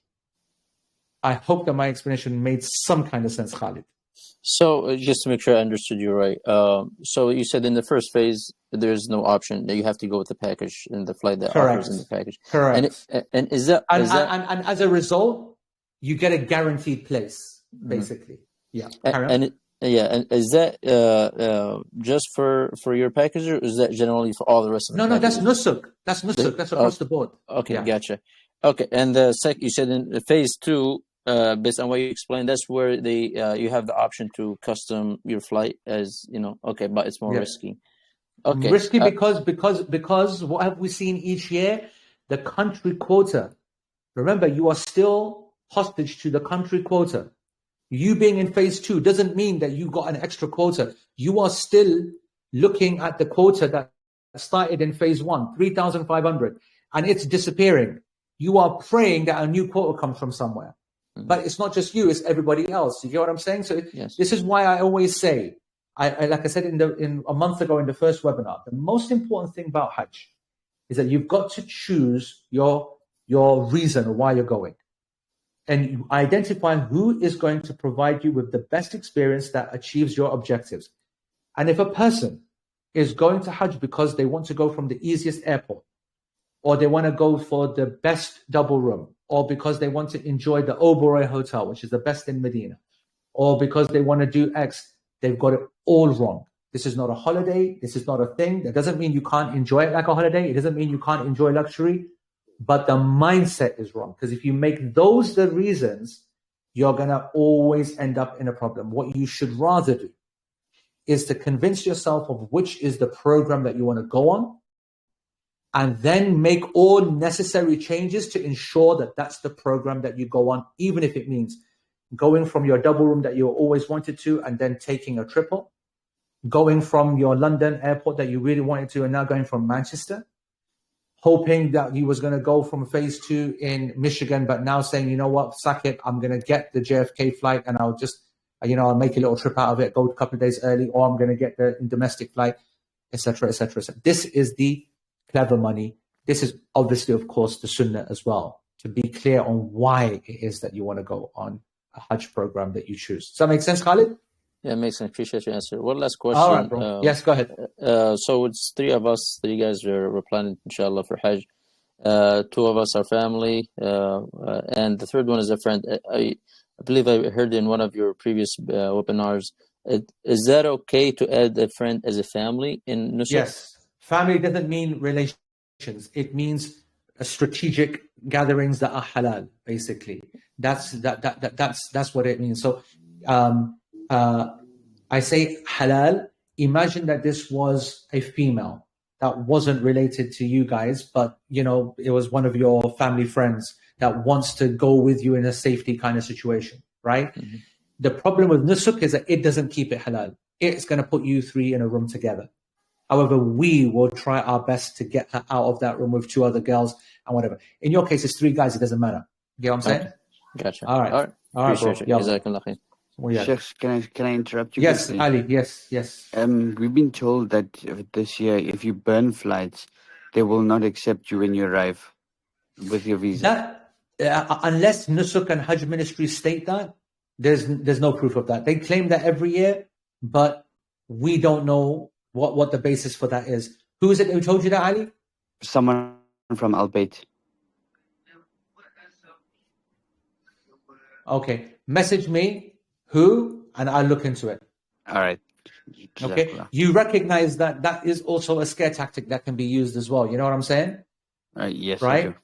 Yeah, a scare tactic to push people away from custom packages. And I don't like Ali, there's plenty of reasons to scare a person off phase 2 without having to create a fake narrative. You get my point? And but I don't like to lie about things. But anyway, I'll look into it, inshallah. All right. Barakallahu feek.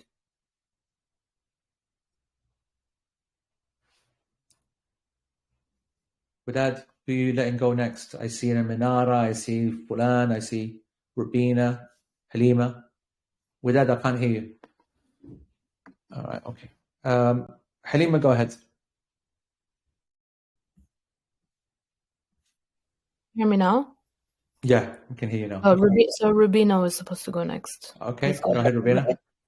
Okay, assalamu alaikum. Salam. Just a few quick questions. When we do the finishing tawaf, do we go back to Azizia and wait to go to the airport, depending on when the departure flight is? Correct. Okay, and have I topped up too much? Because we were kindly advised on the chat for the UK to top up 51,545 riyals Very good. per person. And that's exactly what we've done for myself and my husband. Have we done? Perfect. Is that too much or is that enough? That's perfect. Don't need to do anything. Okay, and also lastly, what flight do you advise? You might talk about this on Thursday. I will be talking about Thursday. I'll talk about Thursday, inshallah. Okay, Thursday, inshallah. All right. Okay, jazakallah khairan. I don't see Halima anymore, so if ever, I know they're always here now. Okay, and then if you've raised your hands, go ahead, Halima, and if you've raised your hand previously, please raise it again, because I don't see any raised right now. So it's Halima, and then it's going to be Minara, and then it's going to be Rashida. Go on, Halima. Speak, Halima. Assalamu alaikum. Assalam. Yeah, I'm from Sweden, so it's just like from your perspective, like the suggestion or strategy for Sweden, since most likely I will be able to do it on the 2nd, like 15th or 14th. I know there are some of the custom packages for Sweden from some of the partners in Sweden, but those are very expensive. But like for us, it's actually more options available under public packages. So in that case, like as you said, the second phase is actually scarier because of the quickly. Not for you though, right? Okay. That's what you got to remember, that the second phase was built for folks like yourself and Botswana and X and Y, where the big operators are not offering the kind of choices in the UK, for example. So for you and for Amrol and others and GT and all these folks that have been speaking over the last couple of weeks, you don't actually have much to lose, right? You have to wait for the second phase anyway, or Halima, Amara, all of the people that are in these kind of countries, you guys need to wait anyway. And in the interim period between the 9th and the 15th, I will have come up with a plan for you where I will say to you, we still have space, because I know that we will, right? We've never sold out in the first phase, never. Because like I keep telling people, but they're not willing to listen. They're willing to listen to me on everything, but only according to their own desires. If it agrees with me, then. Otherwise, they don't want to listen to me. I say to you that we do not sell out in our first phase. And therefore, you don't need to worry about that. Your enemy is the quota. The quota always runs out. Then we sit and pray and beg. Then they increase the quota. And then we then sell out in. Last year, the doc reminded me, last night, from a plane, yani mashallah, good internet, mashallah, on the plane, that we are going to be here until phase 4. He said that last year, we were still selling this program in phase 4. At this moment, you only think you've got 2 phases, bro. There's going to be phases for fun. They'll be like, it'll be Oprah Winfrey. You get a phase, and you get a phase, and you get a phase, and you get a phase, and you get a phase. It'll be Oprah Winfrey all over again. So, Halima and everybody else, inshallah, things will happen. How and what, we don't know. This is Nusuk madness. It just creates fun every single day. Just carries on like this. All right, yallah. Next one. I need people to raise their hands again because obviously we missed all of that. So let's go with Amar. And I want to say Maysoon. I saw her name go up, but I could be wrong. The thing is, Alaikum salam. Go ahead, Amara. Go ahead. This is a bit of a weird question. Obviously, me and my family are paying a lot more now than we hoped because we see how hard you're working to give everybody like the best chance possible, all the backup plans, the polls that you're going to be doing. So we just want to pay for anything that gives us the highest chance. I just want to see my parents go. And so we're sticking with you. Is that kind of the right thinking? Like, I don't know, like, I just really want the highest chance. What are your thoughts on this? And thank you very much for today.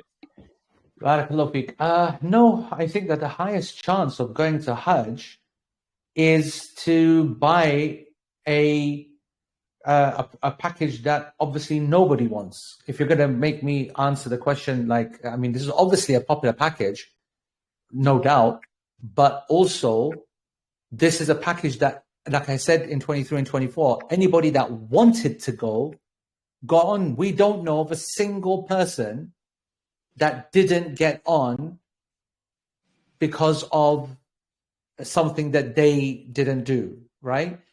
And therefore, you will get onto this package. But if a person turned around and said, okay, I'm going to go onto this package, but is my chance better on this, or is my chance better on not the 13,000, which is bargain basement? Everybody will be going for that because there'll be people that can't afford more than that, £3,000. There'll be a 5,000 package there, 5,000. So it's not the cheapest. So they'll see packages for £4,000 and no. Let me start again. There'll be a £7,000 package. That's what. And so it's not as cheap as the 3s and the 4s and the 5,000s, and it's not in the 10s and the 14s and the £15,000. And they look at 7, and nobody's going to be interested in it, right? Mm-hmm. And they will go for that, and that's got less risk. But even then, I'm telling you that your problem is not even the popularity or not of that package. It's the fact that at the time that you're trying to buy, there's 3,500 people in the UK that are also literally pressing the button at the same time. Your problem will not be our package. So everyone that wants to go in this program should be focused on the strategy for this program. That's it. Forget about money, not money. If a person couldn't afford it in the first place, that's a different ballgame. But if a person knew, like we've been saying from the beginning, right, that it's last year's prices plus 5 to 10%. In the end, it worked out better for people because it worked out to be last year's prices times 4% increase. So that's actually something to celebrate, okay? But is it the cheapest package out there? Of course not. And Do I think that this package is underpriced? 100%. I believe that this package should have another £3,000 on it, by the way, in terms of value. In terms of value, I'm just happy that it's not that expensive and that people still get the value that they get. I'm happy that I am willing to put up with a bit more lesser quality hotels and not be, for example, be in the Hyatt Regency and be in the Oberoi, for example, and to give more people a chance that aren't all consultants and doctors. This program is packed full of rich people. And that's great, but I'd love my non-rich people also to be part of the program. And I'm proud that I don't do, and I haven't allowed my nafs to be, because it's, bro, I just want you to listen to me for a second. It's tough, Yanni, to go every year. Physically, it's tough for me to go every year. And physically, it's tough to keep getting time off work. And we get what's worse as well. Offer a 10-day program, man. It's a holiday buzz. Go in, out, non-shifting, VIP tents. They treat me like a king, bro. If I was heading up a program like that, it would disappear in seconds.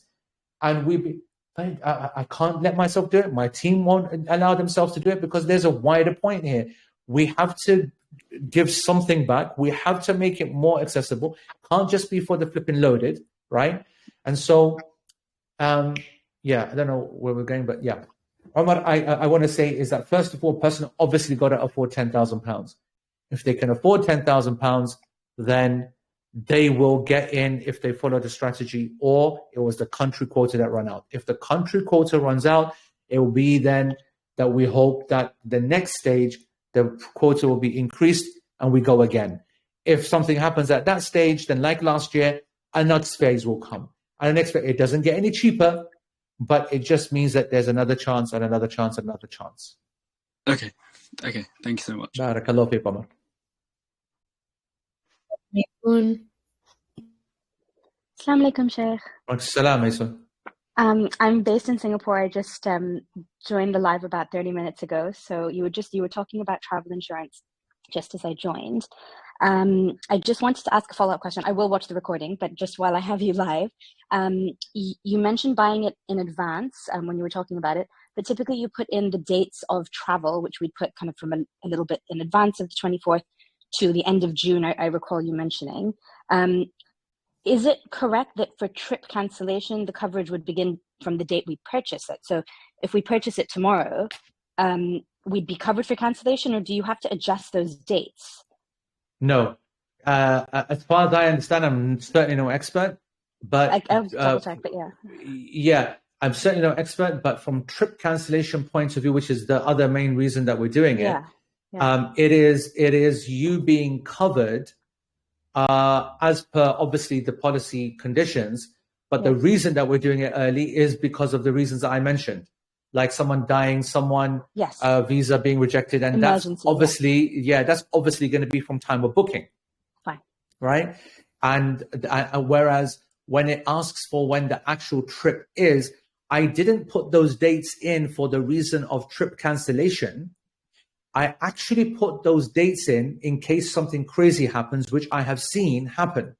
For example, we are all flying out, as you've seen, on the 23rd / the 24th of May. All of our tickets are confirmed. Is that clear? Yep. Yet I also said in the early webinars, especially with Turkish Airlines, that they're big fans of cancelling flights and then putting a replacement on. And if I was to say that they put a replacement on and they said the 20th of May, I think you agree that that is a significant change to the plan. And many folks would say we can't do that. Agreed?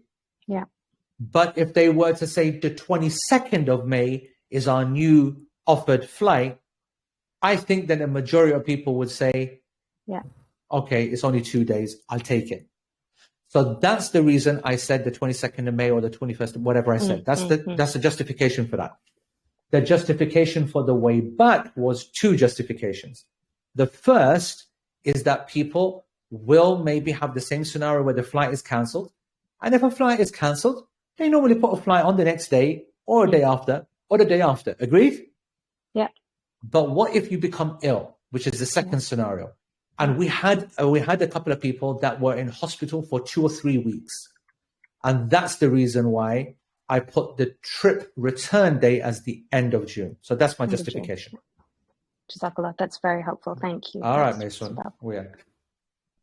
Please unmute yourself, Miral. Assalamualaikum.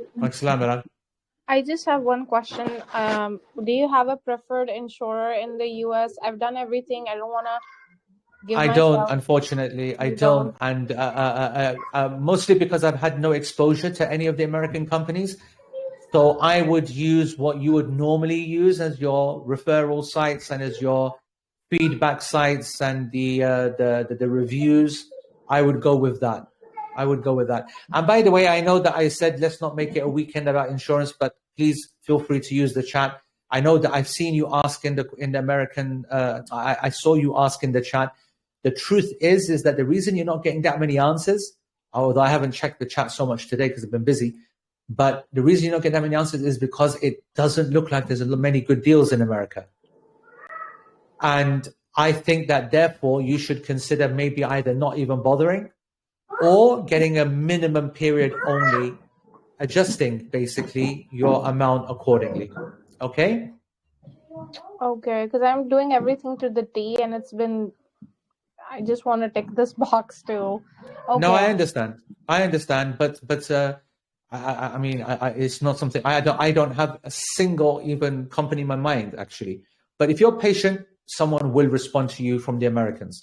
What I'm going to do is I'm going to ask some of the 2023, 2024 folks what they used, and let's see whether they can tell us. But that's also not great because that's last year's prices. Prices change. We want some of the people that have actually bought it in the States to respond. So let's see, inshallah. Keep asking in the chat. Miral, have you asked in the Al-Bayt USA? I am not in there. I tried to be in one group. That's it. With him, I'm going to do what I'm not doing right, left. I know what I'm going to do. Yeah. If you want to message me, I can send you the invite link for the Al-Bayt USA chat. And if you want to try asking there, you can. Okay. All right. Jazakallah khair. All right. Wayaki, please unmute yourself. Alam. Yes, Assalamu alaikum, Sheikh. Alaikum salam. My question was about the schedule. Now that the dates are locked in, is there still a plus minus 1 day possibility of changes last minute? Yes, absolutely. Not because of we've even got the PNRs, by the way. What's your name, S? Shamir. I'm from Canada. Shamir, we actually even have the PNRs. Amazing. And we are so organized this year, mashallah. We've got the PNRs, we've got the flights confirmed and everything. But I remember in December, man. In December, I was there in Saudi, and I took the flight from Istanbul to Medina, and the group that I was waiting for, they arrived, and the group that was after them in I want to say it was Washington, but I could be wrong, right? At the airport, the whole group is there and they canceled the flight, Turkish Airlines. And the weather was fine in America. The weather was fine in Istanbul. And they canceled the whole plane. And they got them hotels for the whole people to spend the night there. And then they put on a flight for the next day. And then after 3 days, there was another group. We were hearing this whilst we were in Medina, in which they got to Istanbul, and then they made them spend the night. They canceled the plane to Medina and whatever. Now, you might think this is Turkish only. The same day, there was a flight from Qatar, and they canceled the whole plane, Doha to Medina. Medina, perfect weather conditions. Doha, perfect weather conditions. This was 1 month ago. And they made them spend the whole night in Qatar. You can never trust the airlines. You understand, Shamir? And therefore, I always say that you need to be ready a day before, just in case they cancel and they put on a second plane. And likewise on the way back always, you've got to be careful. So this is just out of caution, Shamir. Does that make sense? And that's why I said to people, nobody to buy domestic flights in America and Canada until I give the go-ahead. And even that's not a guaranteed go-ahead. But it's when Nusuk calms down and the Al-Bayt senior team become more available, because they don't respond to our messages now, because they just 24/7, you know, sleeping in the office and dying in the office, trying to upload stuff. After a week or two is when they start to do the due diligence. When Nusuk is closed down, they then start to go back to the flights and chase them up to make sure that everything is, and that's when the gremlins come out. And only until I turn to my group and I say, guys, I'm now happy that we've done our best for the flights. Obviously, they can still cancel it the day before, a week before, but from now, you can now get your domestic flight. So you will wait for my go-ahead in a couple of weeks' time. Is that clear, Shamir? It is, yeah. Jazakallah khair. Barakallahu feek. Just another question on medical issues. Go ahead. If I can. Yep. Yeah, so I attended the medical webinar as well. So is there a formal form where you will collect all the medical information later on? Yes, it is, yeah.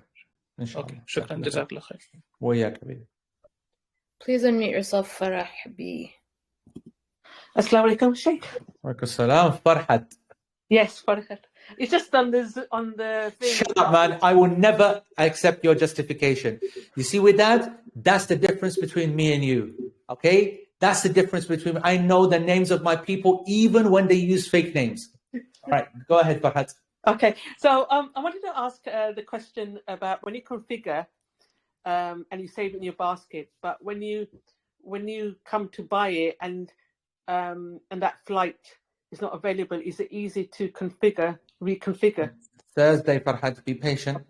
Okay. All right. Strategies on Thursday. Because obviously I can travel to other things. The other question I wanted to ask is, I've looked into the insurance and I've found a good deal. For Stage Show is quite good for people with health conditions, and they've got a 20% deal off at the moment.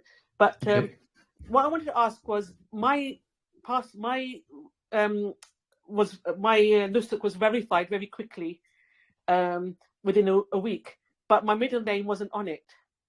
And I didn't go back following the advice that to just leave it because you're verified, leave it.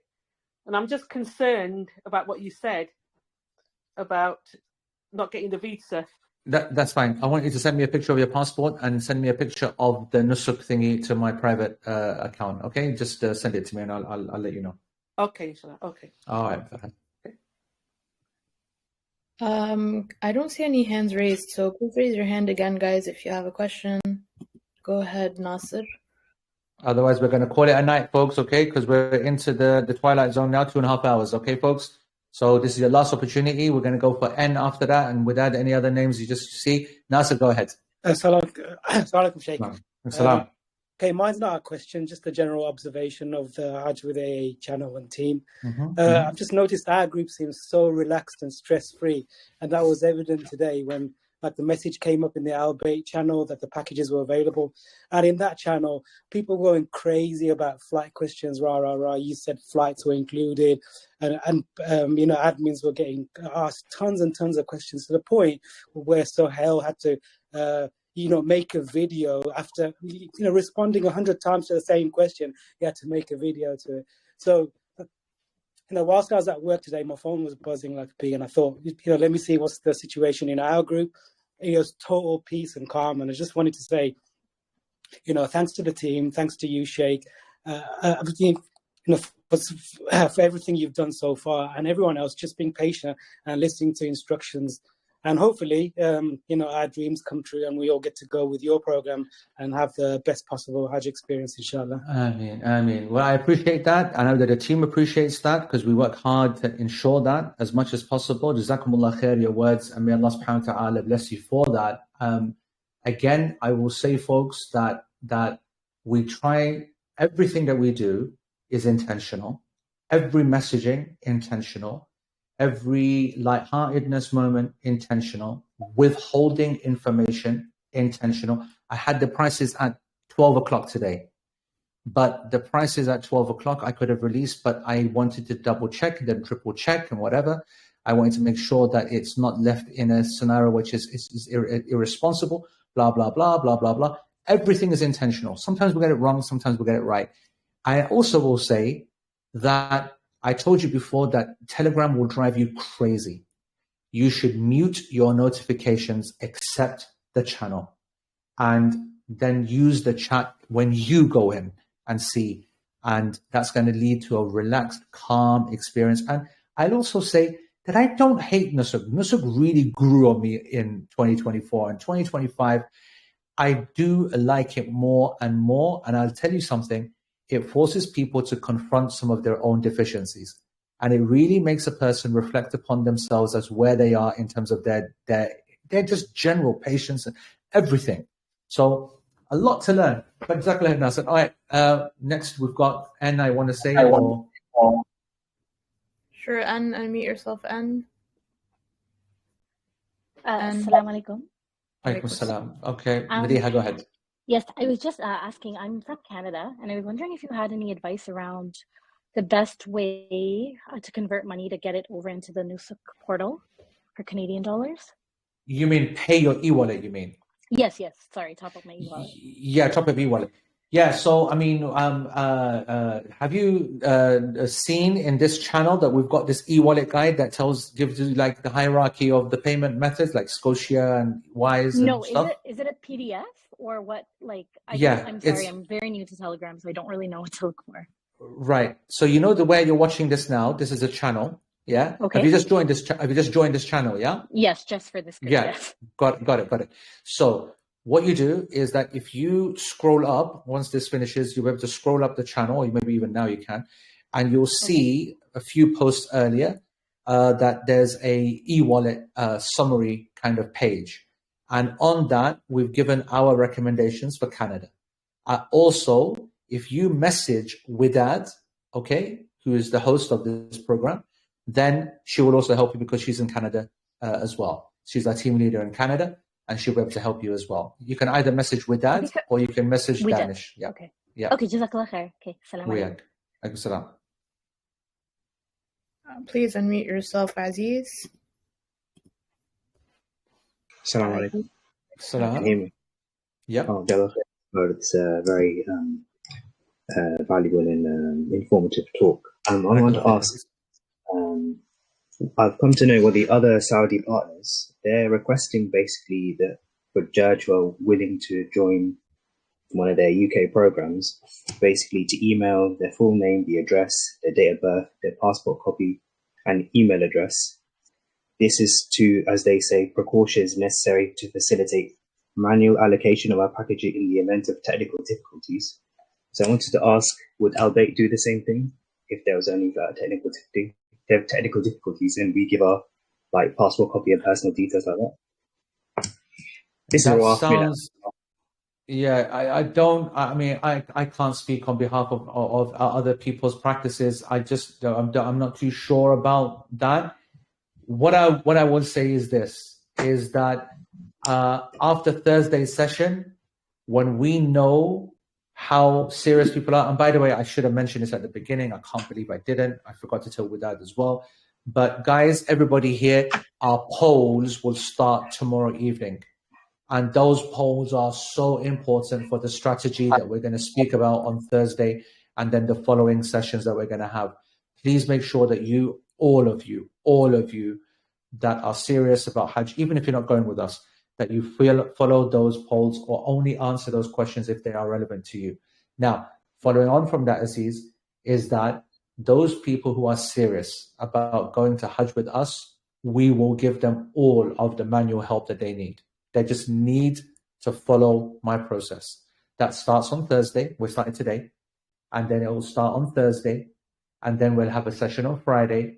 And then a group will be opened where it doesn't need your passport, blah, blah, blah. But it's going to be a closed and it'll be a help group where we will get people who need help. So just leave it to us. I don't care about other people or other companies. I don't think of any other companies or even Al Bayt. I don't care about the other packages. I know what is the best program, right? I know because I dedicate my life to it, right? I only now care. We're now back at where we're at now, the business week. I've given enough time to everybody else. Charity work is finished now. Now it's about taking my people over the line. This is what this week is about. So if you're serious, just stay exactly where you are and you will get over the line, inshallah. Okay, Aziz? Yeah, definitely. All right, bro. Barakallah feek. Please unmute yourself, Noreen, if you're still there. If not, please unmute yourself, N. Let's try N again. If not N, then Firdausa. Assalamu alaikum warahmatullahi wabarakatuh. Salam rahmatullah.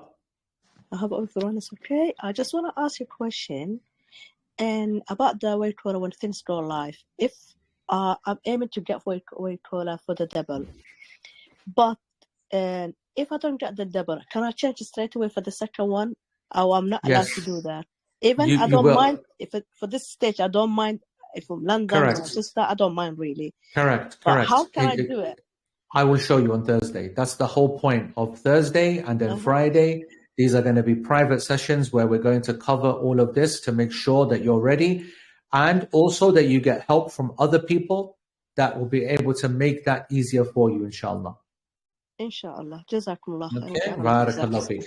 Ameen. Wa anta kadhalik. Please unmute yourself. Bushra disappeared. How are you feeling, Sheikh? You want to end it here, or should I allow? Noreen is back. So let's just ask for a raise of hands, and if you see like 3, 4, then we'll give them. So we'll take Noreen, and then we'll take Isa, and then let the rest of the folks ask in the chat group. Okay. And folks, if you're not part of the chat group, just go up the channel. You'll see the link to the chat group, and it's linked to this. Yallah, go ahead. Hello, Assalamu alaikum. I was just going to ask you about the polls for the double quad beds that you mentioned, but I think you said that's going to be done tomorrow. Correct. Yeah. Well, maybe Wednesday, but there's going to be different polls, a lot of them, okay? Because my stats are very important. So polls will be aimed at different people. You should only answer what applies to you. And that then is going to allow me to do my sums and calculation, which is therefore going to then drive the content of the Thursday and the Friday and the Saturday meetings. Because we're going to have to travel from Manchester to London over the weekend. Do you know what time Friday, Saturday sessions will be? So the first thing is that they're probably going to be in the evening. Number one, similar times. Number two, it's on your phone. It won't require that much attention as such, so you can relax and listen to it on the phone if you're traveling. And number three, of course, the recording will be there as well, so you can then check the recording. So don't stress too much. You just enjoy your weekend. Don't worry about it. Yeah, will we have enough time to watch the recording before it goes live on Sunday? Yeah, absolutely. Okay. Absolutely. All right. Thank you. Thank you. Yeah. Please unmute yourself, either G-Fan or Isa, if he's still here. I think Isa's name keeps disappearing. Assalamu alaikum. Salam. How are you doing, Sheikh? I'm all right. Is that Ghufran? Yes, it is. You can hide, Sheikh, brother. For those, but I can see you a million miles away. What the hell, G-Fan? You absolute. Anyway. Right. Sheikh, for those who may have been living under a rock for the last month and just submitted their Nusuk and aren't verified yet, is there still a chance to go this year? Yeah, 100%. When did you verify? When did you submit? I just submitted while this call was going on. Inshallah, by the end of the call, it'll be done. Inshallah. It's crazy. Most of my data was already there from last year, so. Right. Good. Yeah, it's happening quick, inshallah. Plenty of time. Take it easy. Focus on your payment methods. Don't worry about the verification. Focus on the payment method. That you're definitely going to pay by card. So find the best card. If you've got Wise already, that's great. Otherwise, try to open up Wise. That's the cheapest one. Verification is not a problem. If you're not done by tomorrow, then message. Have you been following the chat? Nothing. Yeah, nothing. Nothing at all. Right. Okay. Then you can message me this account, and Okay. I'll put you in touch to make sure that we look at the application. But you should be done by tomorrow. Focus on the monies, bro. Okay. And how much should I be putting in the wallet? So what you'll see is for Canada, it was Canada. You need to put in 52,600 at least. So I would put in 53,000 riyals. 53,000 Saudi riyals, like a payment. You go into the e-wallet, type in 53,000 Saudi riyals. It'll take out what it takes out from Canada. You do need to follow the e-wallet guidance, though, that's in this channel, like I said to the system a minute ago. So you go up. Yeah. So you follow that. You do speak to the bank, get it cleared, then put the money in. And that's going to cover all options for Canada. There's 3 options, obviously, quad, triple, thingy. That means that if there's a problem, you're covering the other one, then the next one, then the next one. Okay. All right, bro. We end. Isa seems to have disappeared, so I don't know if he had accidentally raised his hand. All right, okay. So let's give Irfan and Rashida, who I have seen, raise their hands. So I'm going to, Irfan, go ahead, and then Rashida, go ahead, and Isa. These are the last three, and then that's done. Assalamu alaikum, Sheikh. Assalamu Irfan. Couple of quick questions. Number one, other than the package cost, I'm assuming there's no other transactions from Nusuk. Is that correct? That is correct, yeah. Your Qurbani, you're going to pay in cash over there. Yeah. Vaccination, you're going to buy yourself 30, 40, 50 quid. Domestic travel, and if needed, is by yourself. Let me think. No food costs, no nothing. You get basically, well, you have to buy lunch over there, obviously. But here, no, there's nothing else. But from Nusuk, there's no other transactions. There's no visa cost, no thingy cost. Okay. All covered, yeah. Because we've topped up for London, but as a backup, I may top up a little extra just in case we have to go to Manchester.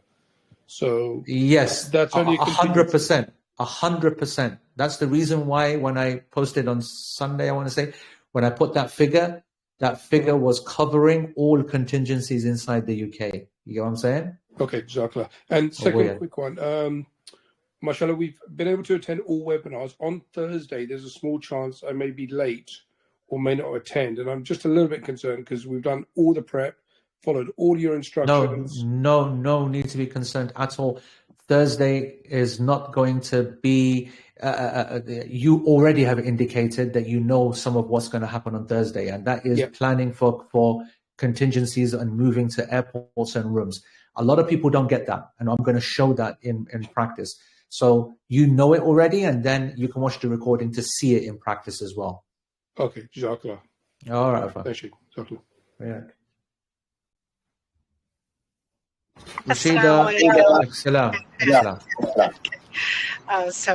You're so right in regards to how obsessed you can be with Telegram in this process and Nusuk. So thank you for saying that. But I was curious, do you guys take any physician volunteers? Or I don't know if you're already kind of set in your program that you don't need that. We are completely set, completely overdone. The team is very, very oversubscribed. So, but Jazakumullah khair, I appreciate the offer. Okay, that's fine. And my second question was in regards to, have you ever had a circumstance where they would, I mean, you can't predict, but would they make it live without the program being on? Like they're only up to 133 on the site. No. Oh, no. Yeah. All the programs will definitely be there by the time it goes live. In fact, previously, the reason that they've delayed it is because the programs weren't there. Okay. All right. Okay. Barakallahu feek. Thank you. Barakallahu feek. Excellent. All right, guys. I think that we're going to call it there because Isa I think that's it. Isa, you here or not? Go ahead. Excellent. Sorry, I know it's a bit late. I'll make it quick, inshallah. So I think one question that I had, I've been doing obviously a lot of research on these Hajj groups, and I've been seeing yours for many years. Alhamdulillah, I did Hajj in about 2018, and I've done Umrah many times, and I've taken family. And a lot of people used to ask me from my family that, should I go Umrah with a company or not? And I would say, no, don't. I'll tell you how to do it. It's very easy. But after a while, I had an observation where I realized that it's better to send people on Umrah with a company because of the tarbiyah and the talks and lectures, and it becomes much more fruitful than going on your own, and you end up shopping and just wasting a lot of time. And I kind of noticed that with the Hajj programs. I was speaking to someone else from a big program. They've got really luxurious hotels like Swiss Hotel and stuff. And they said, we don't even have any space for talks. We were just doing it over Zoom. I think with this Hajj with AE, I just want you to confirm this. Is a big part of this Hajj program that you guys actually focus on the tarbiyah and the spiritual element and the iman boosters in your program as one of the main things, as opposed to a lot of the other ones? Yeah, that's the reason why we say that, actively say that if there's anybody that's actually just coming for Hajj, this is definitely not the group for them, right? You probably have missed that kind of messaging, but from the very beginning and before Nusuk, before whatever, we make it super, super clear, to the extent that many people believe that we scare people off, and I'm okay with that. This is not the group to go, and I'll say it again to anybody that's in doubt. this is absolutely not the group to go if you just want to go to Hajj, right? If you just want to do the Hajj, there's much cheaper, much quicker, much easier, much more luxurious, much more less intense ways of doing it. For us, as obviously Isa probably didn't see the first webinar where I went into this issue big time, but I'll say to all of you, if you didn't, that there are so many ways of getting the reward of Hajj without having to even go to the Hajj. People overrate the Hajj. They overrate the Hajj. And the bigger requirement and the bigger expectation from Allah subhanahu wa ta'ala is what the Hajj is meant to lead to. And the biggest embarrassment is that the vast majority of Hajj programs are just interested in getting people's Hajj done. And I'm unashamedly and unapologetically here to say that that's low-level mediocrity that I'm not interested in. And I didn't make this and commit my life to this just to go and take people to Hajj, which they could do at a fifth of the cost. And they could do at 3 times the cost. And it will be such a relaxing holiday experience and vibe with one of the luxury kind of, extreme luxury type programs where you're in some kidda in a building or whatever it is these days, or whatever it is. And the new pods that they're making and buildings they're making in Mina. So many options now. No, this is absolutely about people that are committed to study, committed to being chaste during, before, during, and after. All right, guys. So that's that. Barakallahu fikum wa jazakumullah khair. Thank you, Widad. Thank you, everyone, for the team for being here. And I will find out who it is who messed this up again and created a problem. I think it was Danish. Yeah, I think it's Danish as well. And I want to say that Danish has only created a headache for himself because he said that it blew up his computer putting the 2 files together. So Danish I know how to punish Danish, and he will be punished. He is the smile that launched 1,000 ships, but today it will be the frown. Today will be the frown. And I want to thank all the rest of you, except Danish, for being here. And I want to thank all the listeners as well for being here. And maybe we'll get a chance on the group as well to catch up on texts and stuff. I don't know, but it's very busy days. Please make sure that you follow the polls. Please make sure that you answer them accurately. Don't just think I've got to answer each one. Read it carefully. They are only for certain people. They are aimed at Canadians, aimed at the US folks, please read carefully. Please read carefully. Please make sure that your family members do not answer the polls. Only the lead pilgrim every time. Only the lead pilgrim every time. Okay? Unless it's not, but it will be. And I don't think that's it. Yeah. Thursday, keep an eye out for that. And keep an eye on Instagram. There's a lot of nice stuff and updates that we put out there so that we don't overwhelm Telegram. Keep an eye on the YouTube channel. Doing really, really nice. And keep an eye out over the next 1-2 days for the greatest of videos. And when I say that, considering how amazing the videos from the team, the AV team saving lives all the time. Fantastic. AV team saving lives, except Danish Beg, who's only there to crush lives. So keep Danish Beg out of it. AV team is doing amazing work, and their next stuff is going to be even better. So that's it. We'll call it a night. With that, you can close it because we know we'll have to blame somebody else.